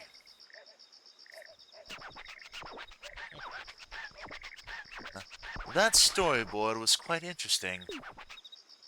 It's a storyboard, but the pictures move. And there's music. An extreme storyboard, it's what it is. It's called a movie. How fascinating. A movie. So that storyboard movie, what it showed is a glimpse into our youthful days. A pretty tumultuous dare of daring do. We can't wait for episode 2. What? If we keep rolling, we'll eventually get to see it. Alrighty, we're going to roll on ahead. See you later. Battle mode has been unlocked. Talk with the 1 and 2 player characters together. Yeah, we can't do anything with that just yet, so. Oh. We got a couple of requests. We can clean that up. Your Majesty. A new approach to Ikebana. What's Nouvelle Ikebana? Got the, yep, 1 and 2 players over there. Can we roll underwater? And then this dude. I'm really sleepy, but first I want to see a big Katamari. Let's see. Hey, you're huge. Nice to meet you, Your Majesty. I don't look it, but I'm a complete brick. Sure, I can't swim, but my dream is to be a gold medalist. I'm thinking the 100-meter butterfly. Since I need to practice anyway, let's try rolling underwater. Couldn't go underwater in the first Katamari. You think? Want to roll? Why not?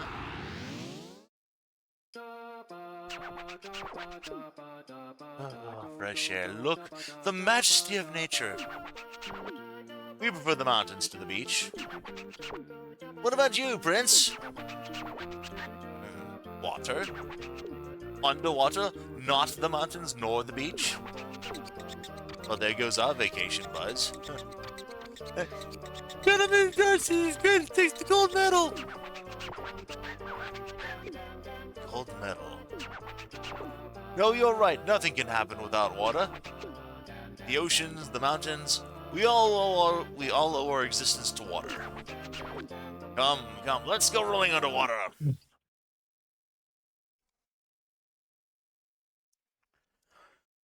Now loading.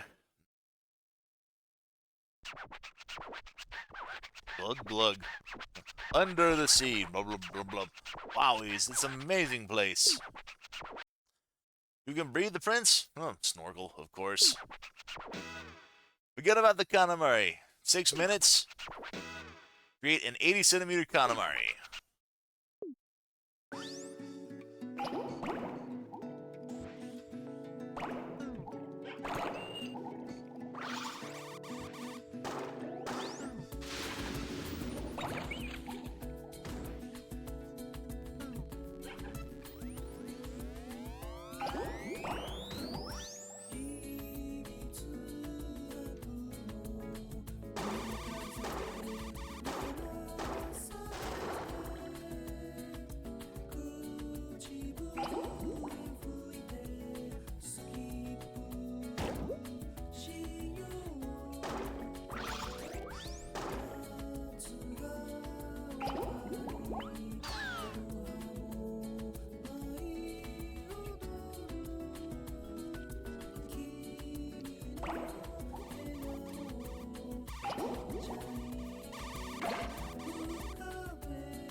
Booga boing!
Cat underwater.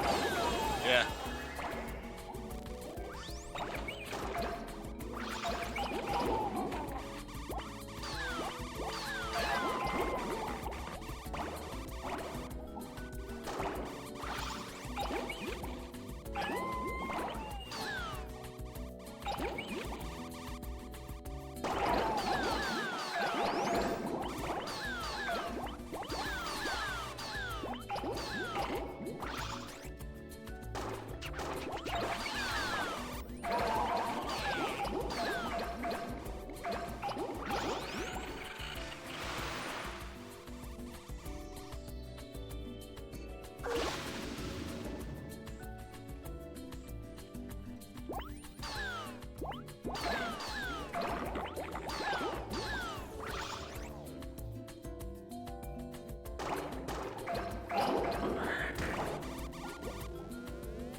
Uh-oh.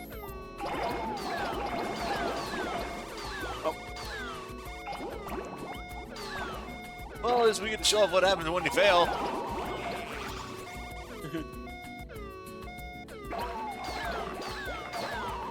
You may remember in the first Katamari game that the prince, or not the prince, but the king was very displeased with you if you didn't get the size Katamari he wanted. Well, you'll be pleased to know that hasn't changed. So it doesn't work underwater. I guess Katamari Damacy can't swim. Not Prince! Why? So, just because you don't look at gold. So it is about time. That's why. Yes. Whatever happens. Where? You'll know. You notice that the prince was getting smaller every time he got hit by those ice beams, or the eye beams. Mhm. Yeah.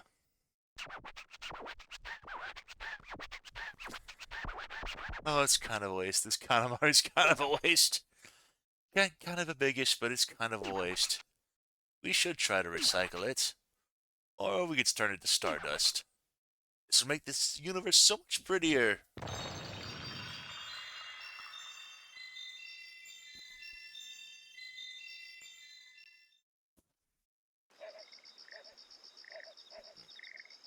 Yeah, Bioshock Katamari, yeah. Tim's like, honestly, I wish the Katamari Devs contracted the Keep Rollin' song for use in, I believe, was it Limp Bizkit that did that one?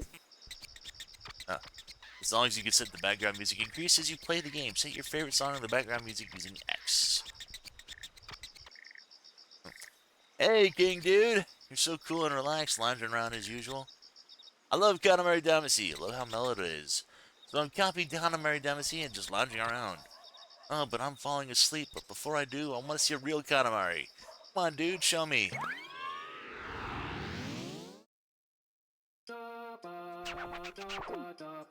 Oof.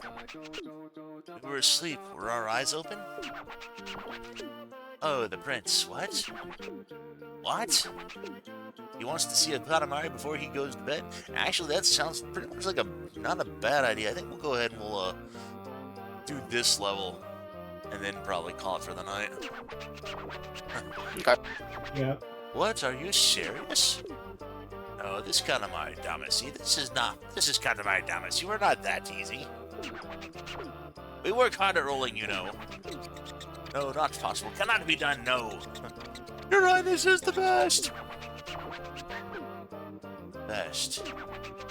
No, not impossible, not at all. Yes, you are absolutely and very right. If anything, we shouldn't play except just before bed, yes. All aboard, let's make a Katamari.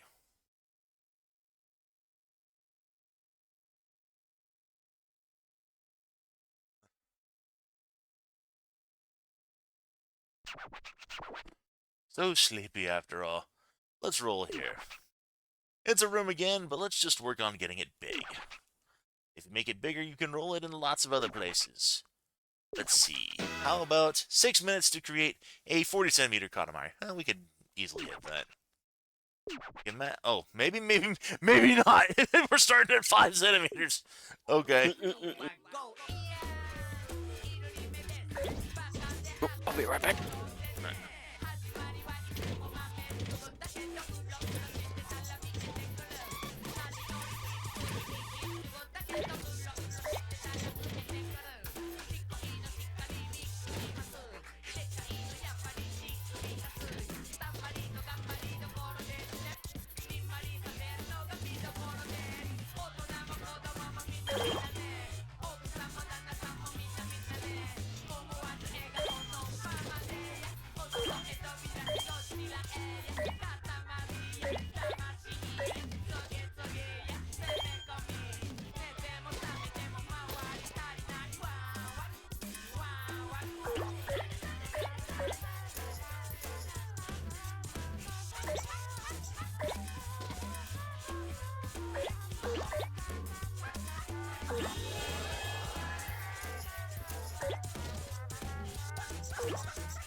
Oh, I thought you froze.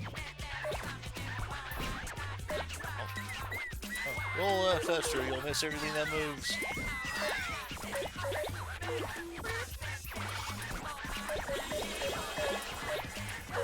Oh, wonderful. Right off, Prince, you silly goose.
Ah, finally. We can talk.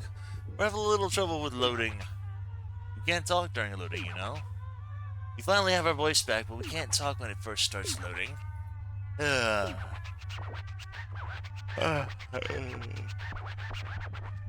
Goodness gracious, we're sleepy, but we are just such a sleepyhead. You can get to more places if you roll on from here. We're very drowsy, but we'll keep it together. Just for a few more minutes longer.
It's finally over.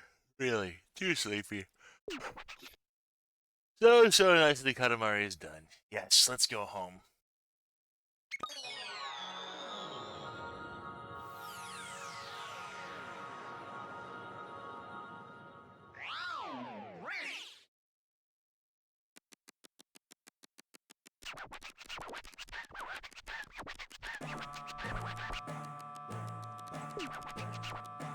Ah, we fell asleep with our eyes open.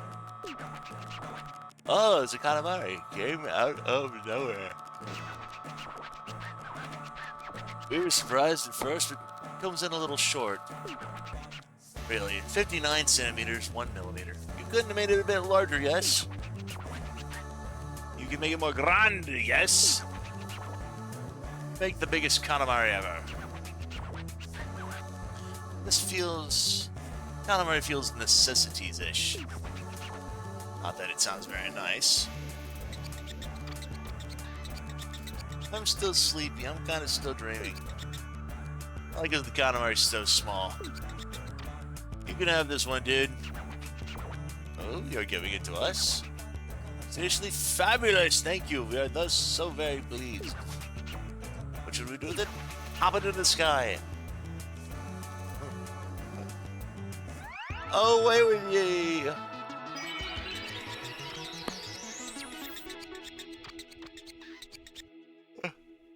They're playing out. Awesome, dude. I want to travel the universe in my dreams.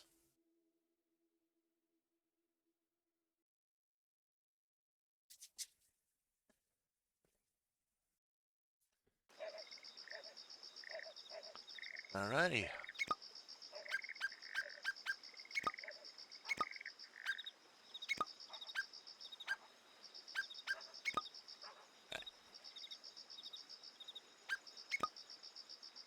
So, yeah.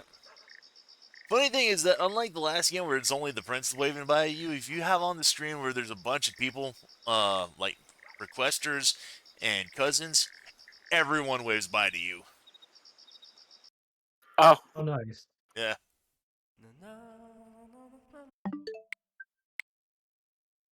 Once again, I know it's a little early, but I think what we'll do is we'll just go ahead and call things here for the night. Because as is with everyone on the game, with the king and the requester and what have you, I am getting a little just oof. So, but anyway, yeah, honestly, not a bad game. Yeah, I do like Katamari. Katamari is a fun little romp. So, Mhm. let's say, if nothing else, we at least have a bit of a fallback option. I'm glad that we finally managed to at least get a investigation started tonight. So, Mhm. Yeah. yeah. So I think that's what we're gonna go ahead and plan on doing that. Yeah, Matt says it was weird though. I mean that's kind of the thing about Katamari. It's a fun game, but ooh, that's just fucking LSD on wheels, man. But I wouldn't have it any other way. So I do love me some Katamari just for the fact that it's just fucking tripping balls. Uh, but anywho, yes, right. I am not planning on doing anything this Wednesday. That is the 28th. I don't have any plans to do anything. For the 31st, provided we don't have any other issues, we're going to go ahead and continue on with whatchamacallit? Metro. Metroid. Yes, we should hopefully be finishing that up that night. Uh, say, yeah, And then Tim. first will be Miles. Yeah, Tim says I do miss the PS2 era. We could have weird shit like this in Dog's Life. Yeah, yeah. We need to have more games like this. Just yeah. Yeah, we have very little left in Metroid. I think that we'll go ahead, like I said, we'll finish up Metroid, and then once that's done, uh, I guess Origami. maybe. Yeah, I guess we could do that. We could jump into Origami King. Yeah, and like I said, we've got options. I could either jump into Origami King after finishing up Metroid, or we could just jump back into to the Katamari, play some more of that. Air Rider's also is Oh a yeah. good. Yep, Air Rider's also a Right. good one. Yeah, watch out for that boss fight. Yeah, I'm assuming he's talking about the final boss fight. Yeah. Believe me, I'm already fully aware of the boss fight. It is. I'm kind of not looking forward to it, but at the same time, I am, if nothing else, just to like finally put this away and put this to bed. So,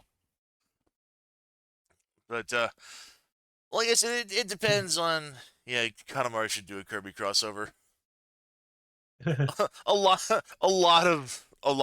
there are a lot of franchises Kirby would just really do well with. Just I think wasn't we joking about earlier where we was talking about what was it, Metroid, or was it like Mario where Kirby just wouldn't be Oh, the entirely out Mario of movie. Yeah. yeah. The Mario movie, yeah, like where we could just like see like just Kirby making just a random ass cameo, and he'd be like he just wouldn't be out of place out of that. Yeah. I know like Mario's the everyman, but there are just so many other like franchises that Kirby could just show up out of just random nowhere, and I just even wouldn't even blink an eye. I'd be like, "Yep, he's just there." I wouldn't even question it. Staring at me menacingly. Let's see. Matt says I will be getting the Switch 2 version of Final Fantasy VII Remake, 96 gigabytes in size. Which no wonder it has to be a game key card. Yeah, I was debating picking that up, but like I don't know. And I've already got. I mean, I got. Ugh, Yeah, me and Ben had the original on PS4, was it? yeah, I mean, I've got the original on PS4. Yeah, so like I might pick it up, but like the only reason I'm even debating picking that up is because it's like compared to like the $70 schlock that they sell, it's only going for like $40. Which I mean, honestly, it's not bad. $40 is not bad. And I think Matt Only mentioned 60 if or you 70 get. where I am. I think Matt mentioned if you get it digitally for a limited time, you also get the original too. Yeah, and I've got the original for PS4 as well too. The actual original. So Oh, I thought. Okay, yeah, I got the original, not the other one. so I have the original PS4. for PS4. I also have the remake for PS4. The one that's not the supposed definitive version. But yeah, Matt says you've never played Final Fantasy VII in any form. It's not a bad game. It's very long, but it's not a bad game. So let's say I haven't even replayed remake, so I don't really have any opinions on remake. And that's only because I've never actually played it myself. I hear it's pretty good. I can vouch. I've beaten it. It's pretty good. So let's say the That only here's it's very long. I played a Trails game. Those are longer than time itself. I have plenty of time for Final Fantasy 7. He's probably thinking. let's say Tim says it has to be noted that remake changes things whether you like it or not is up to you. Yeah, he's not wrong on that. I will have to say though, for like voices and stuff, I was not expecting fucking Max Middleman to voice Red 13. The guy who did Ryuji from Persona 5 and Arataki Ito from Genshin. Yeah, fucking Red 13. This is that says watch me just go back to Beyond the Horizon when my plan is to stream both. Yeah.